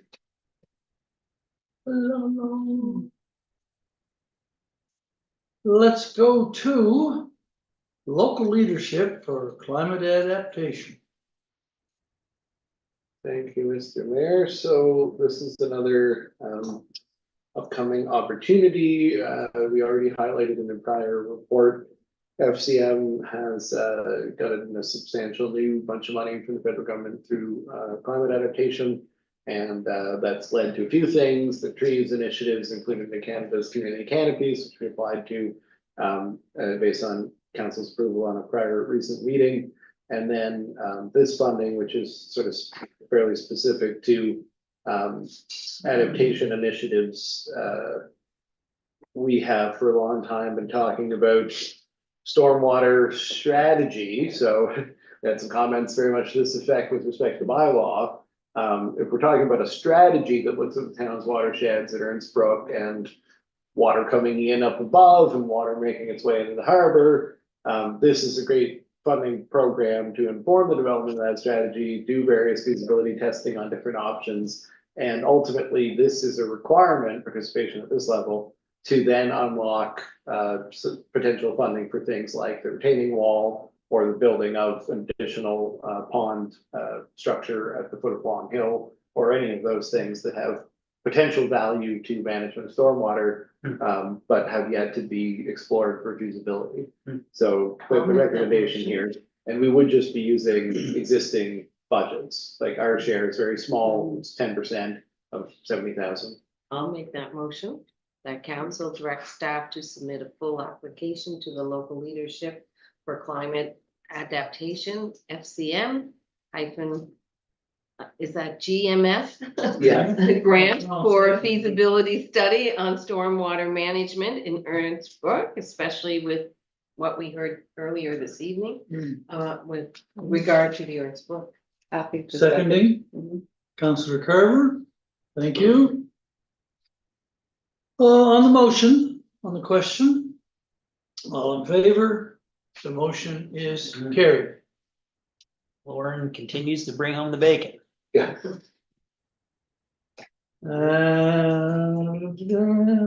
6.9, volunteer recognition. All right, so obviously there's a theme of trying to keep up with some of council's directions as the term ends, and we were directed to consider the idea of a volunteer recognition event. Ultimately, I think once we started looking at that, everyone's event is connected to some type of volunteer recognition program. And so, can read through the report, there's a number of different ways that these have been approached. But, ultimately, the idea of volunteer recognition is that we would have a mechanism to collect and recognize volunteers throughout the year, culminating in some type of ceremony. So this is the recommendation if council does wish to proceed with a volunteer recognition ceremony. We would recommend it be part of a volunteer recognition program similar to those that exist in surrounding the stars. Happy to take any questions. Deputy Mayor, I'd like to move that council direct staff to develop a volunteer recognition program that will include volunteer recognition ceremony as part of a regular council meeting. thank you. Seconded by Councillor Now. On the question. Anyone have any? Good idea. Okay, all in favor? Motion is carried. Thank you. We're batting 1,000 tonight, CA. Let's go to, Solar Lane. Not to be confused with Lois Lane, who was Superman's girlfriend. So on that CAO. note, if we want to consider an alternate name like Lois Lane, the motion here to create Solar Lane is included in your report. We've had a lot of discussion on this. Things have come together to provide a motion. Anyone who wants to make the motion, feel free to substitute whatever name you'd like, but I have populated it with a recommended name based on our prior discussions. I'd be happy to make the motion. Please, Worship, Councillor as Carter. long as I don't have to read all the whereases. So, now I'd like to make the motion that the subject land Mhm. described in the plan of survey prepared by Strum Consulting, attached as Schedule A.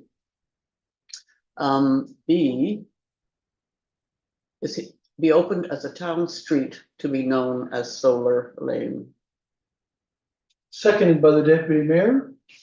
And just for clarity, you do mean all the whereases, you just didn't want to read them. I can include them in the motion, okay, just because they're required. Whereas Councillor Carter didn't want to read all the whereas. Yeah. Okay, you've heard the motion?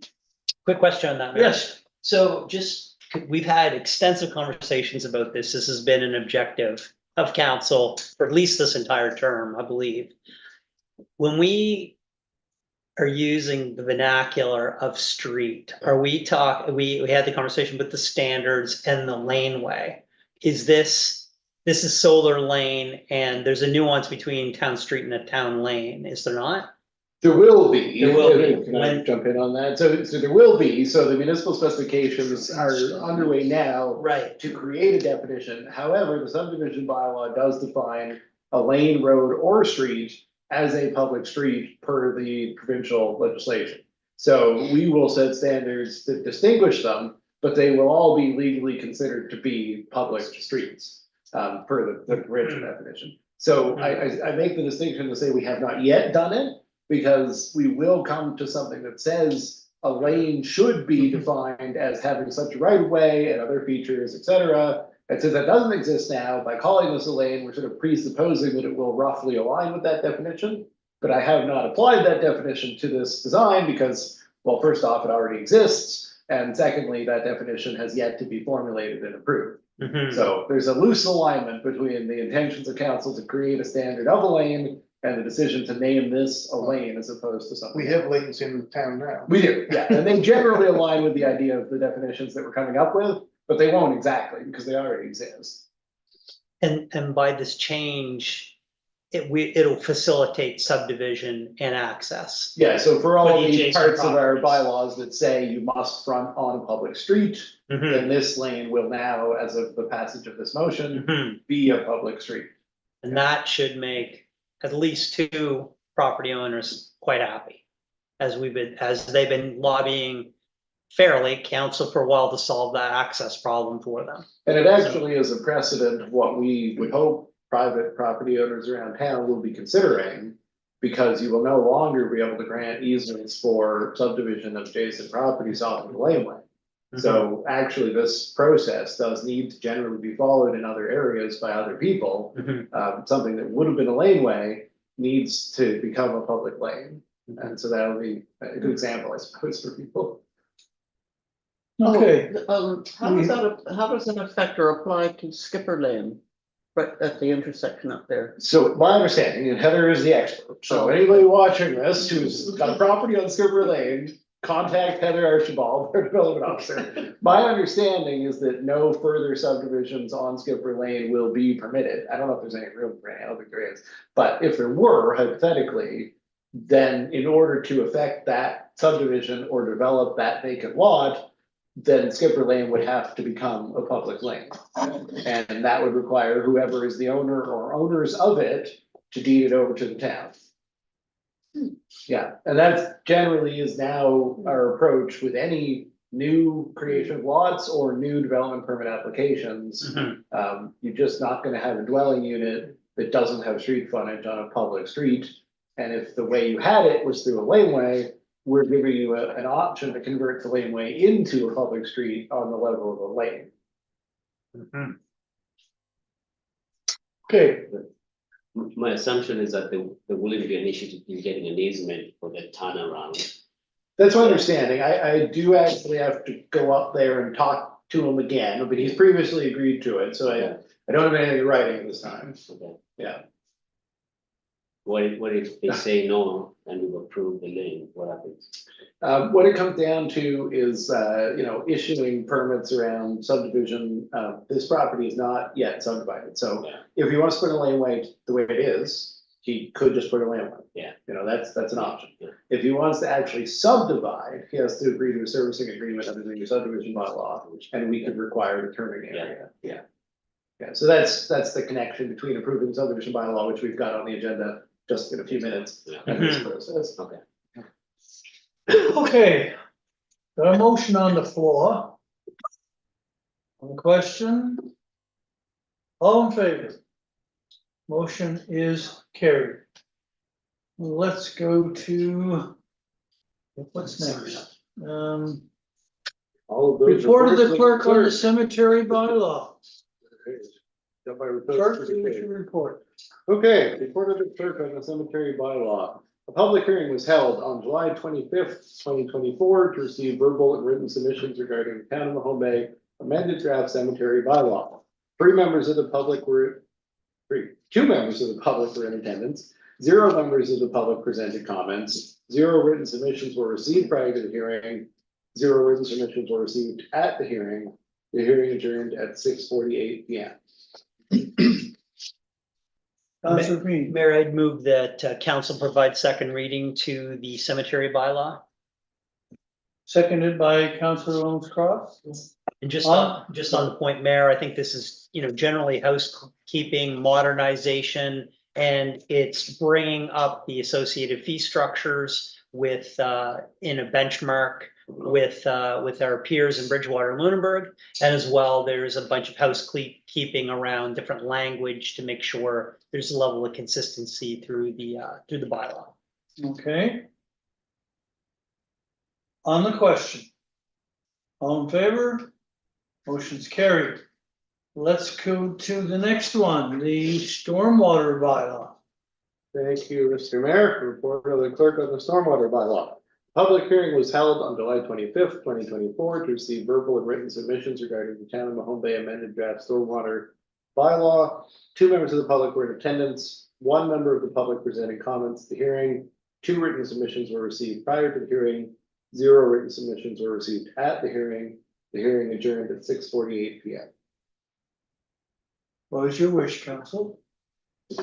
Councilor Kerber? Your worship, I would like to see this bylaw deferred for further work. I think that the people who have made submissions have pointed out some areas within the bylaw that could be redrafted in terms of consistency. For example, the term engineer. The term engineer is used in different ways. Engineer is the the manager of public works and acts in the capacity of the town engineer.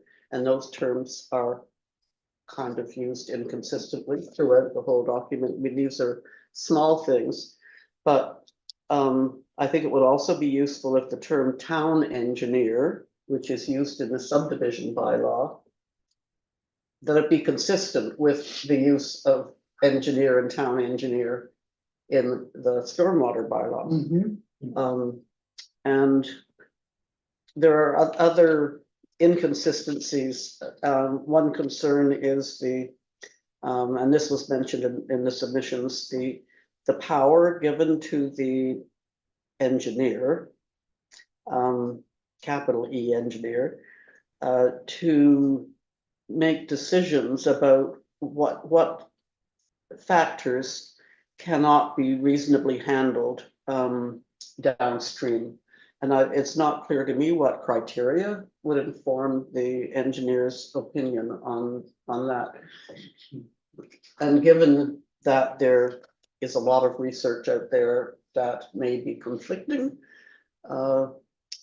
and we also are in the position of putting in the funding application that we just discussed a few minutes ago, would far prefer to see this bylaw informed by that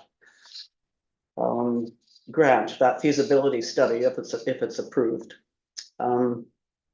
I really would like to see the bylaw referred for redrafting and to taking into consideration the comments that we have received in the submissions.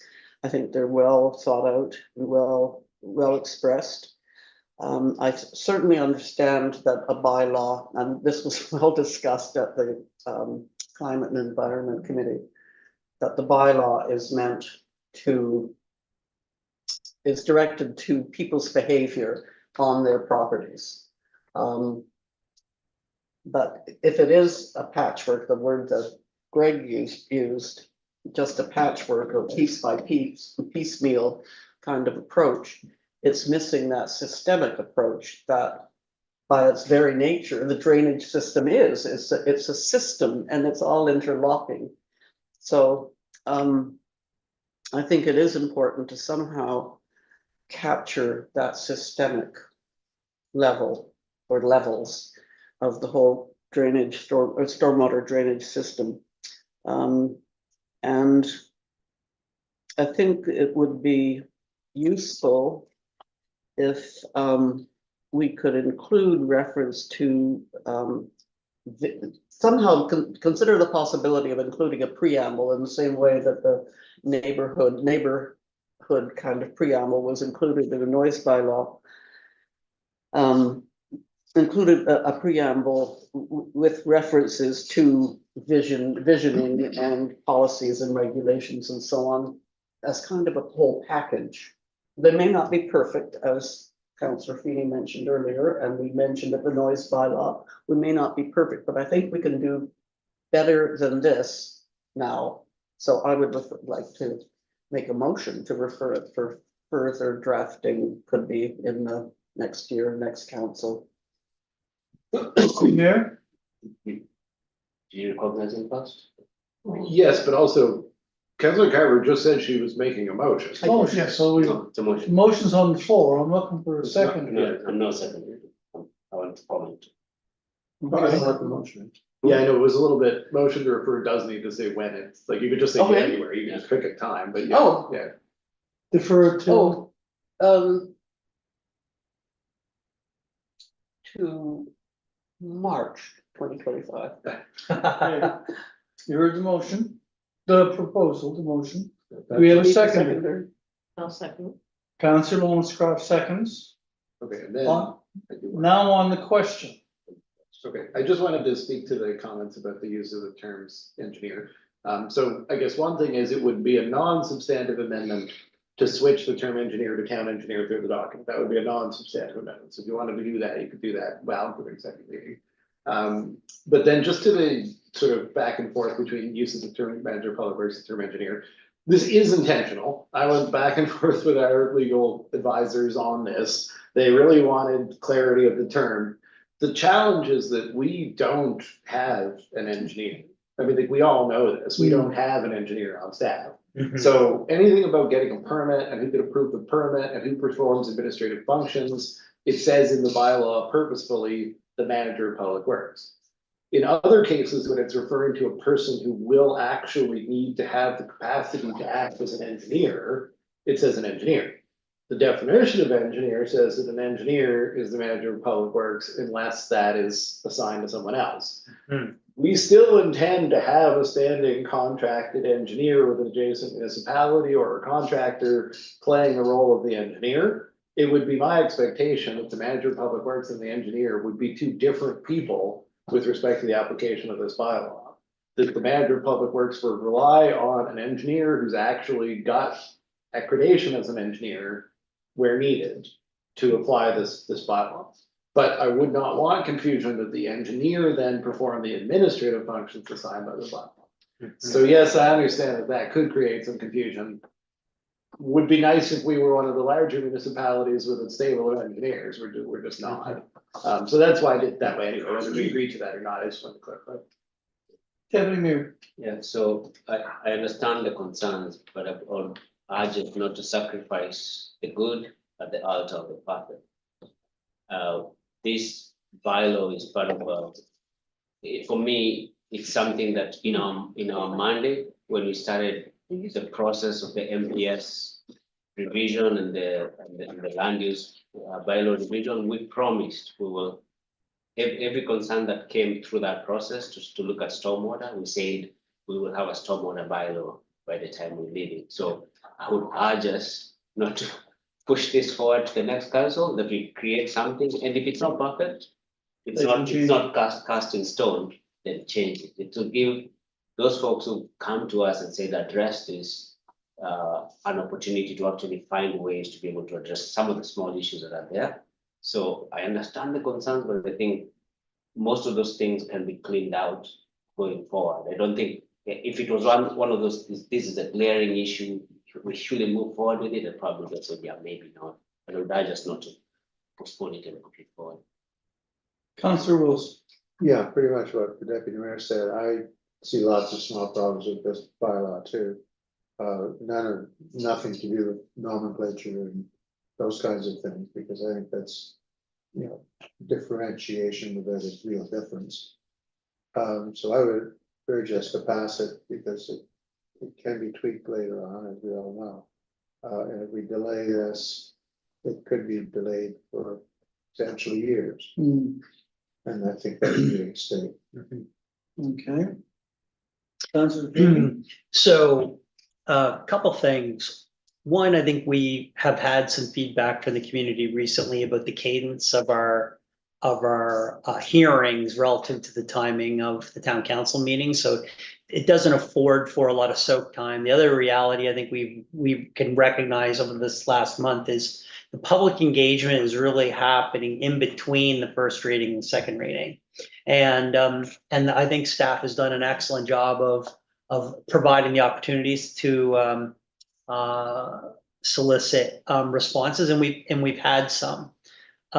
So I do think the council's really cognizant of the fact that there's not a big gap of think time between the time we receive the responses and the community input and the time that council is reviewing and approving or and moving forward with the second readings. And I think we shared with that certainly at the noise bylaw, we shared that with the community in the meeting after the Q&A after the meeting. When I heard Greg Little say tonight about, a recommendation to council, and I guess his view, at least my interpretation of it, was really about, amending a bylaw in place versus trying to achieve a perfect bylaw, which we all know we aspire to, but sometimes we can't achieve that.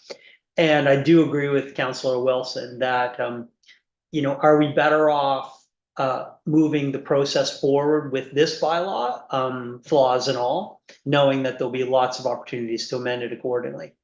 The other issue is that we have implemented very significant and new levels of taxation through the increased infrastructure fund, specifically which is $200 per every property in town dedicated towards the stormwater agenda. So council not only has recognized stormwater is a big problem in town, they've also made difficult decisions to make sure that these problems can be funded.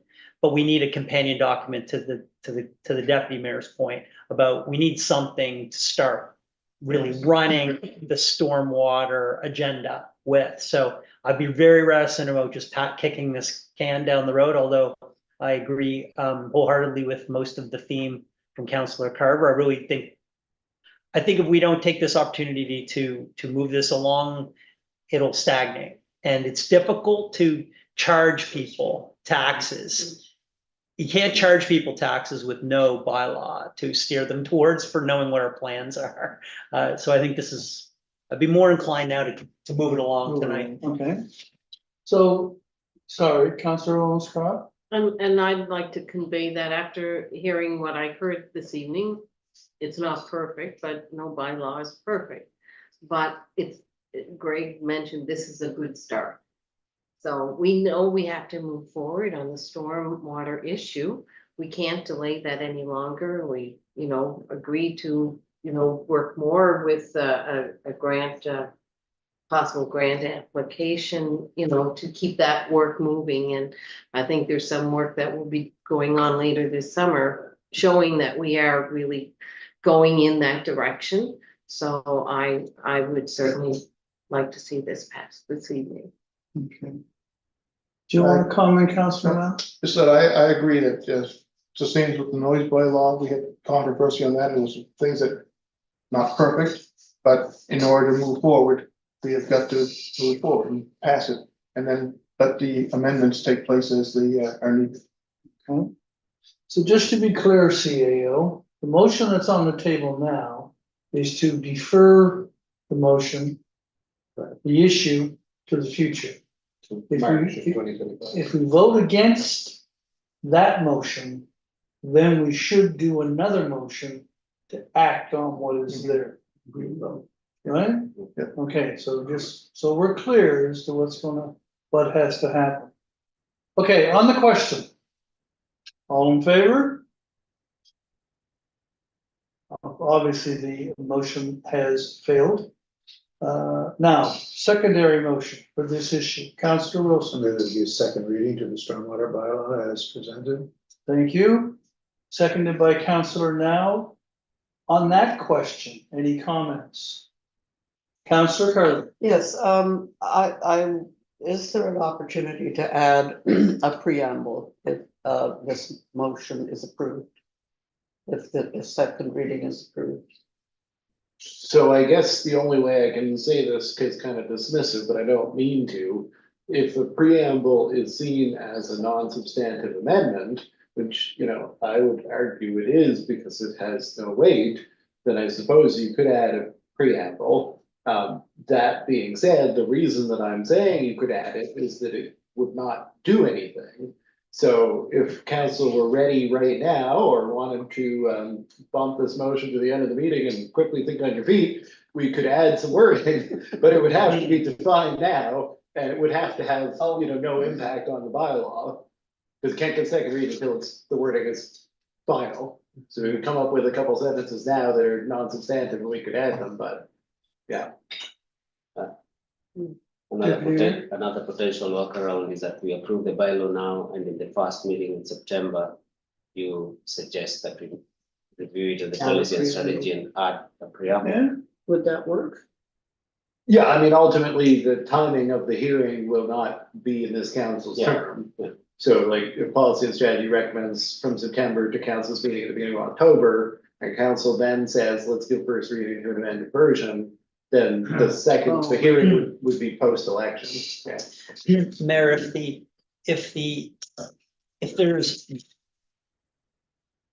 it's considered to be a virtue to have the preamble, we can have a preamble added. We can defer this until the special meeting in 2 weeks to where we have another meeting. It's going to be in the next 10 days. We have the agenda item. We can push it to that meeting if it's Yeah, to be a it's- positive. that's, you know, technically by not defeating it, second reading hasn't been given. It doesn't have to be given immediately. So you can defer the motion to give second reading to an I mean- upcoming meeting. And then add a non-substantive amendment. That technically is possible. I would do it as a motion to defer on this motion, remember? You're So we able to do make this motion, we motion. vote on it. We wouldn't even get to establish- voting on it. Somebody would have to make a motion now To defer the to, vote. yeah, which it's to table, but you are allowed to do that. And just simply say to the next council meeting. Just so we're all speaking the same language on this, so that's all, that's the only amendment we're making.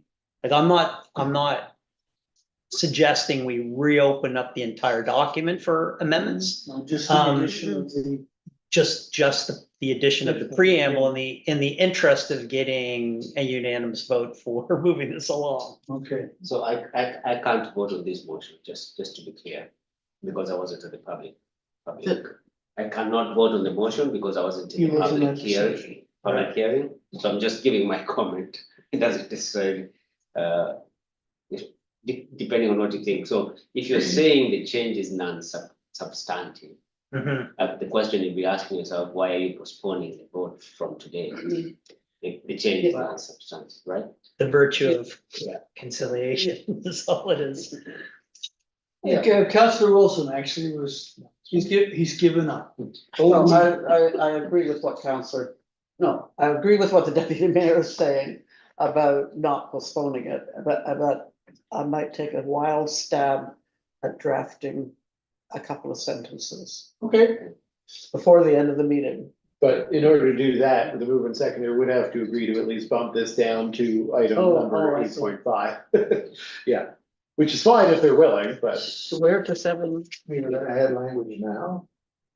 Appendix Penny's 25. gonna string it Eight together. point five. it's up to you whether you moved it, so you can push it to question if you wish to.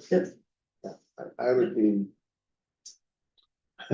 It's a very delicate thing to try and word a preamble that is meaningless. Have meaning. Federal government does it all. I know, but they've got thousands of people working on this stuff, and we don't. So I would rather we pass the motion now with a view to adding a preamble at Okay, a subsequent meeting that can be taken up by whoever. okay. All right, we have a motion on the floor. We're gonna vote on the motion. And then, Just for clarity, this motion on the floor is the motion to give second reading to the stormwater management. That's right. bylaw. all right. Are you ready? All in favor? Again, please.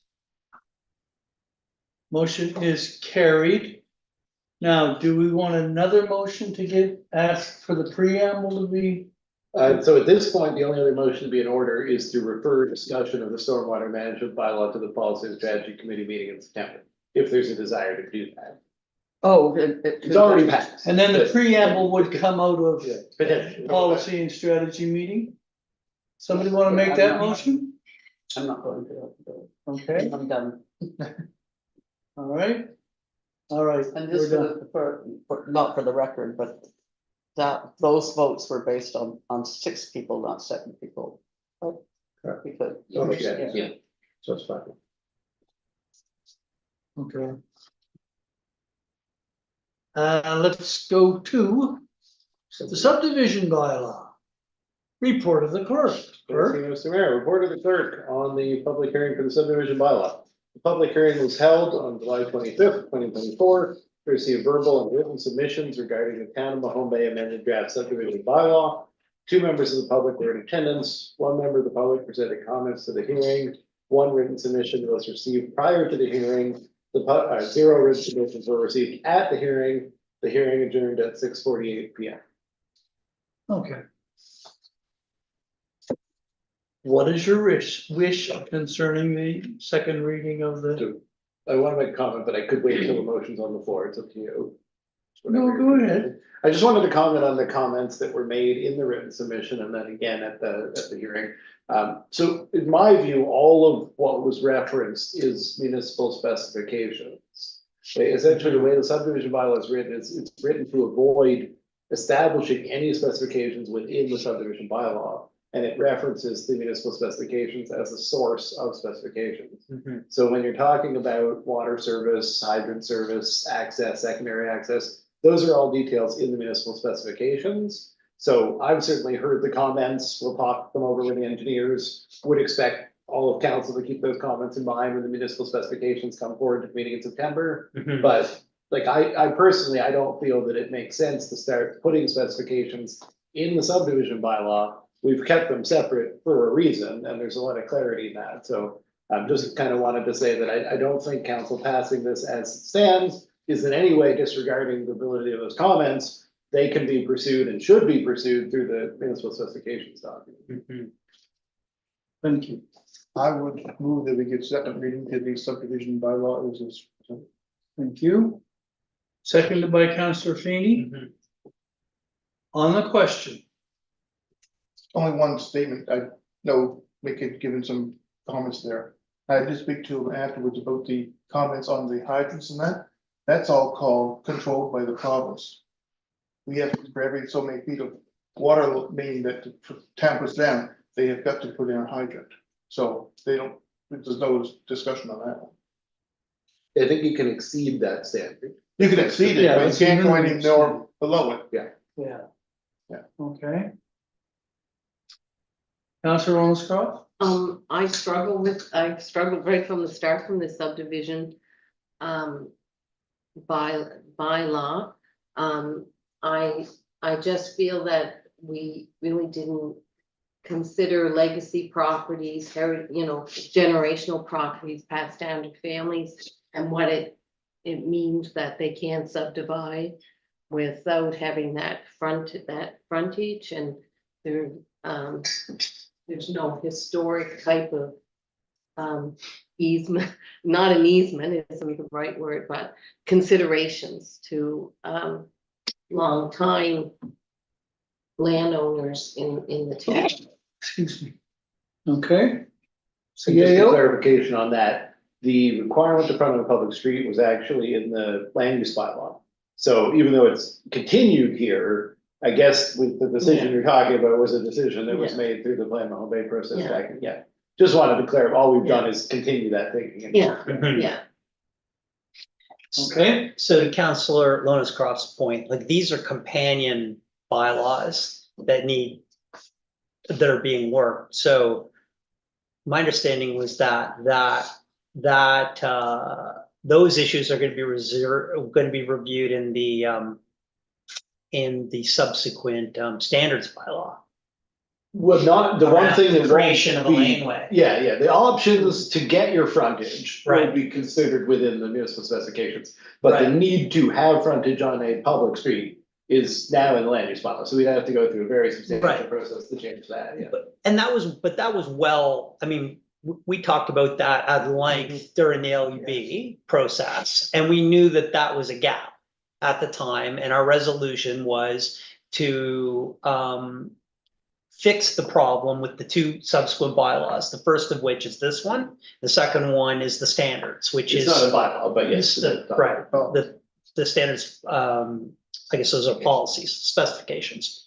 And just to, so Dylan, what are we talking about for timeline for that? That's sometime in the next Supposed year, to be right? delivered to the September 10th meeting. Oh, yeah, okay. Yeah, we've contracted with WSP is doing it, they've got a draft together, we're scheduled to review in the next couple weeks, so I think it'll make the September 10th meeting. So I think Suzanne, like the expectation, at least from my perspective, was that that document was going to address the problems that you just brought up this evening.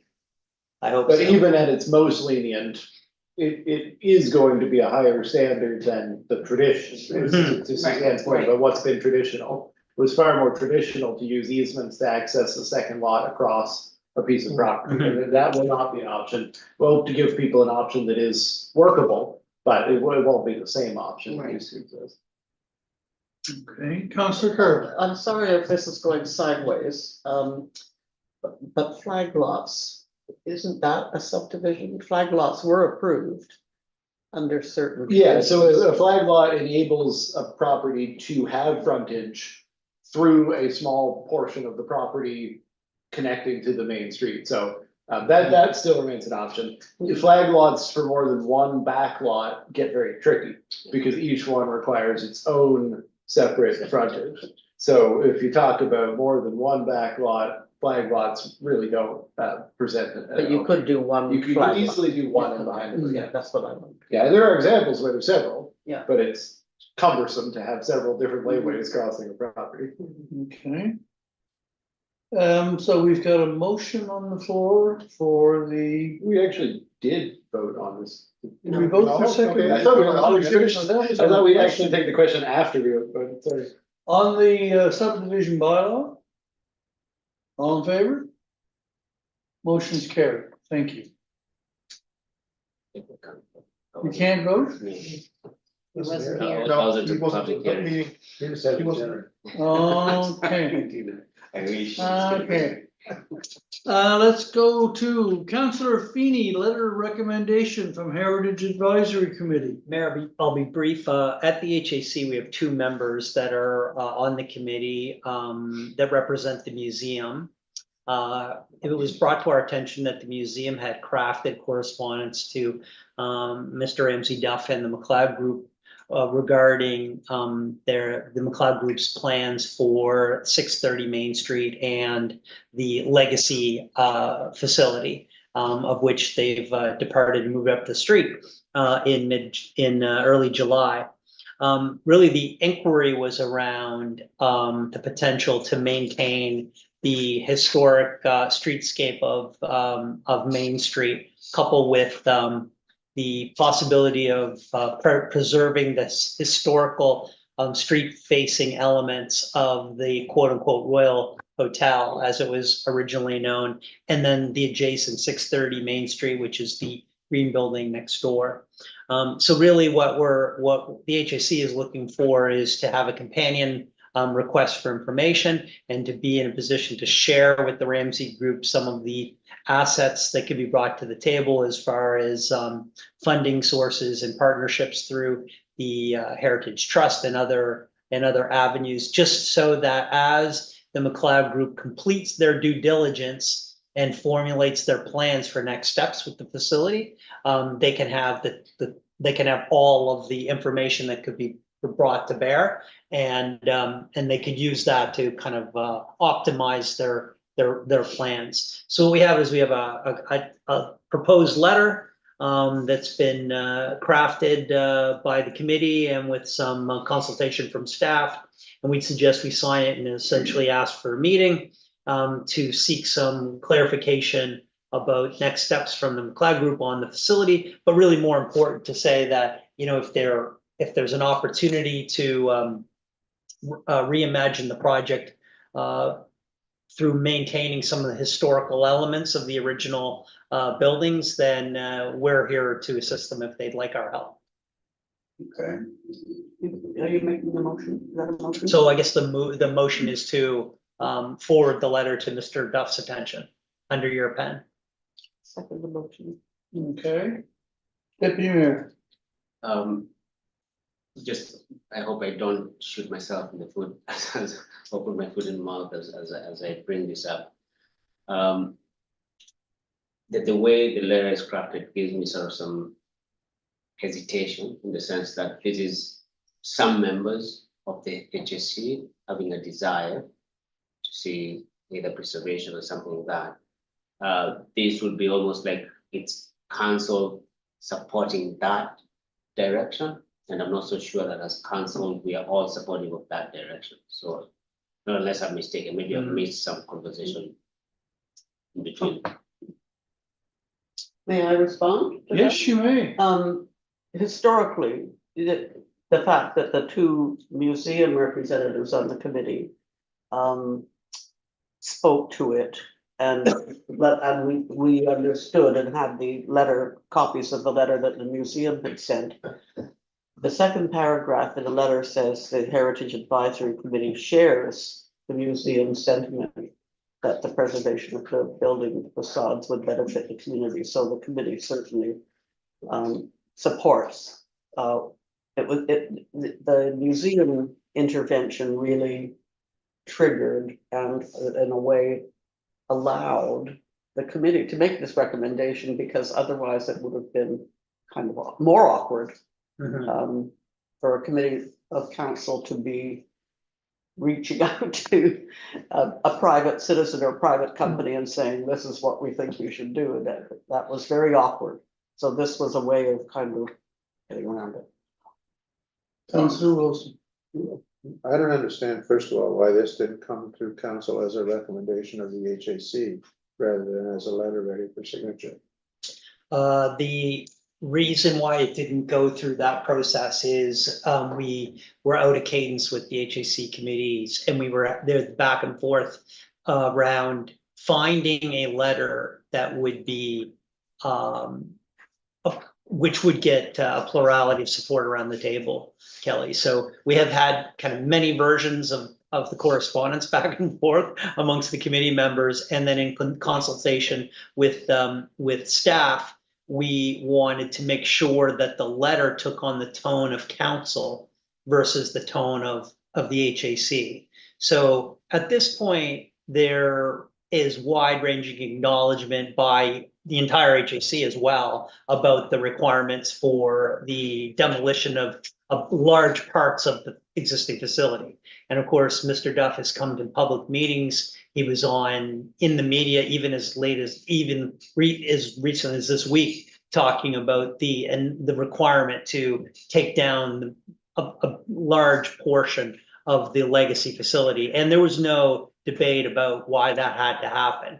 Really, the discussion was specifically around the street facing facades and the historical elements of the parts of the building that are closest to the street. So this is really a product of a lot of back and forth to make sure that the tone was appropriate. And basically what we're saying, what the spirit of the letter is to say is that there are resources. The town similarly went to the province seeking funding and some recommendation about the front of the building. And there's funding available. Are you aware of that?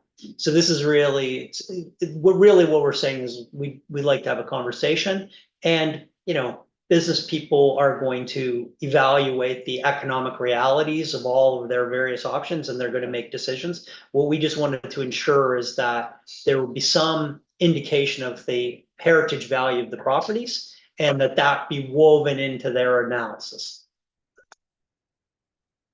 Okay. At this point, are we recommending to the McLeod Group that the facade of the Royal Hotel be preserved and somehow built into a new structure that might be built there? If in fact McLeod builds it, as opposed to just sells the land and has someone else build it. Right, just to the question of, are we doing that? I guess the letter doesn't do that. Right. The letter suggests that they consider heritage preservation in their planning. It certainly doesn't say that the town is recommending a particular course of action. That's So right. the letter as written doesn't say that. Right. Okay. That's right, Mayor. I think that tone is important to understand. And I think the letter reflects the feedback and I guess an understanding of where council's head would be.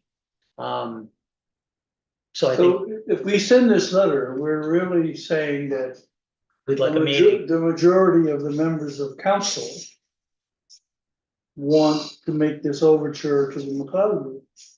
Well, I think what we're saying is that we'd like to have a meeting to talk to you about the community's view of the heritage value of the street facing facades and why the streetscape is important to some members of the community, and as represented by the HAC and the museum. And so to the degree that that can be part of the overall planning, great. So all we're suggesting is that the virtue of the letter is that it allows us to have a conversation. These buildings they do not enjoy municipal heritage designation. They're not plaqued. They're not. What we're suggesting is that the streetscapes do really matter, and and we just would like to have a conversation to see if we can be helpful. Is there anything we can do to get the support that McLeod Group may need so that they can figure out if the preservation of the streetscapes, the streetscape is a win-win?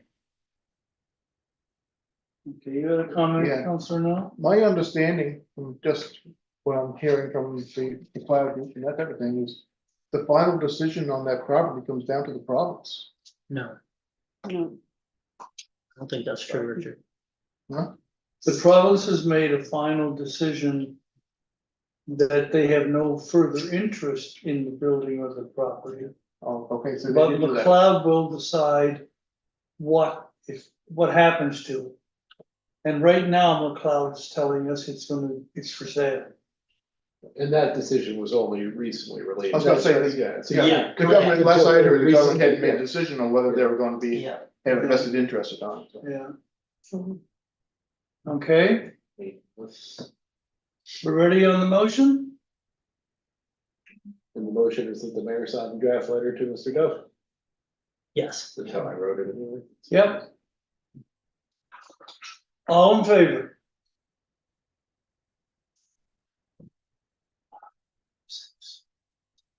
Okay, give me the letter, I'll sign it. Jeez. I think somewhere along the way I joined the army or something, I don't know. Okay, let's go to Councillor Carver, notice of motion. Yes, thank you. So this is pursuant to the parking bylaw that was passed on July 17th. So the motion is this: be it resolved that council directs staff to provide 60 days notice to the owners of all properties located within 30 meters of a parking area, which is to become subject to time-limited parking prior to the institution of the limitation. Within 60 days before the sign goes up, all the homes within how many? All the owners of all the properties located within 30 meters. It's 90 feet Yeah. roughly. And that, you had asked about what distance, and that happens to be the distance we use in the land use bylaw for notification. Sorry, I should have waited. No, it's good. Okay, and you'll be tendering that at the next council meeting? No, I gave the notice of motion at the bylaw hearing. At the meeting where the bylaw was approved, Okay, given second reading. So, That's why I should have waited, because you haven't done Yeah. your seconder yet, so Yeah. sorry. Second. seconded? Yep. Okay. On the motion, on the question? oh, I have a question. Wait, there is no motion. Get yourself the answer and we'll move on. There's no motion, it's a notice of motion. No, this is, the This notice of is motion the was motion. given at the last, Oh, I'm sorry, Here. pardon me. At the special meeting. So my question is, so given the advance notice, the 60 days, then can property owners object in the same way that they can around a variance, for example, or? there's certainly no expectation of that in this motion, and I would certainly recommend against such a system. But we can talk about that if that, Okay, no, it's not included in the motion, but I was curious yes. about the possibility. I think that the assumption is that they would write to council if they have concerns. Right, They have okay, 60 yeah, days. so they can object. So I thought the notice of motion is just to make them aware that this has already passed. Yeah. The motion- We're not going to revisit the No. bylaw, right? Mhm. Okay, So the specific wording is that when there is going to be a new sign put up to indicate that an area will become time limited, like 90 minutes, then at that time, we will wait 60 days, notify those property owners, and then put up the sign. And the idea is to give them time to change their own arrangements around parking so that they're not on the street. And that was suggested that was one of the suggestions at the Mhm. hearing. Yeah. So, okay. We voted on the motion, didn't we? no, No, Oh, we didn't? no. Okay. On the motion, all in favor? Motion's carried.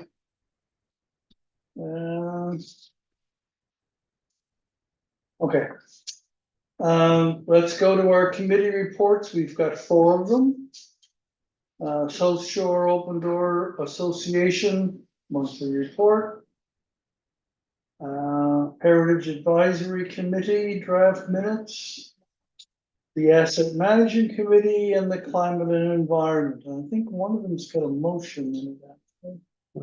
I don't think any of them. I don't think any of them do. Okay, There was a motion in climate and environment, but it didn't pass, and then the motion that did pass was just with respect to the minutes, so you'll see. it. okay, do it every time. Councillor Wilson, Move the council accept the committee reports 8.1 through 8.4 for information. okay, second that. On the motion, all in favor? Motion's carried.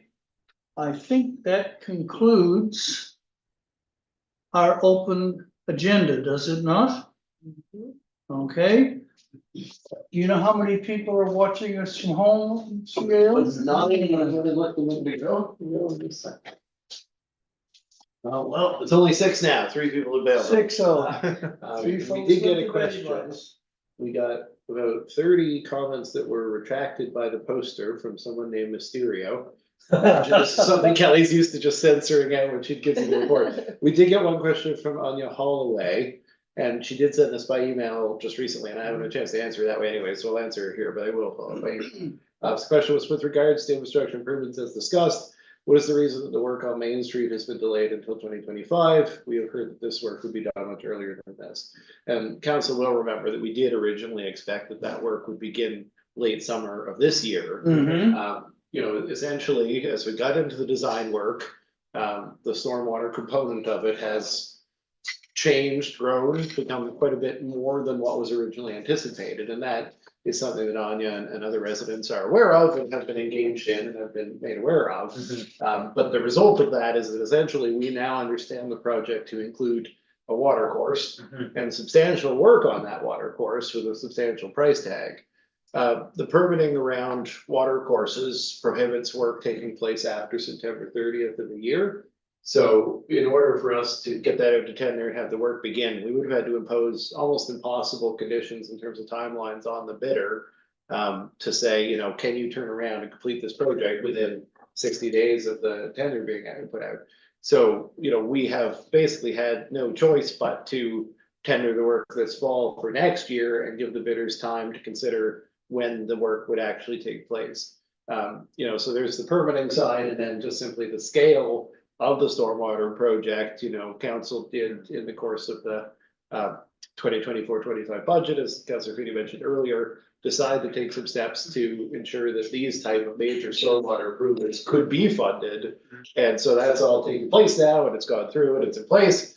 Ultimately, it's not going to see construction until next year. Okay. And we will be going out to market in early fall, so we'll find out exactly what the cost of the schedule will look like.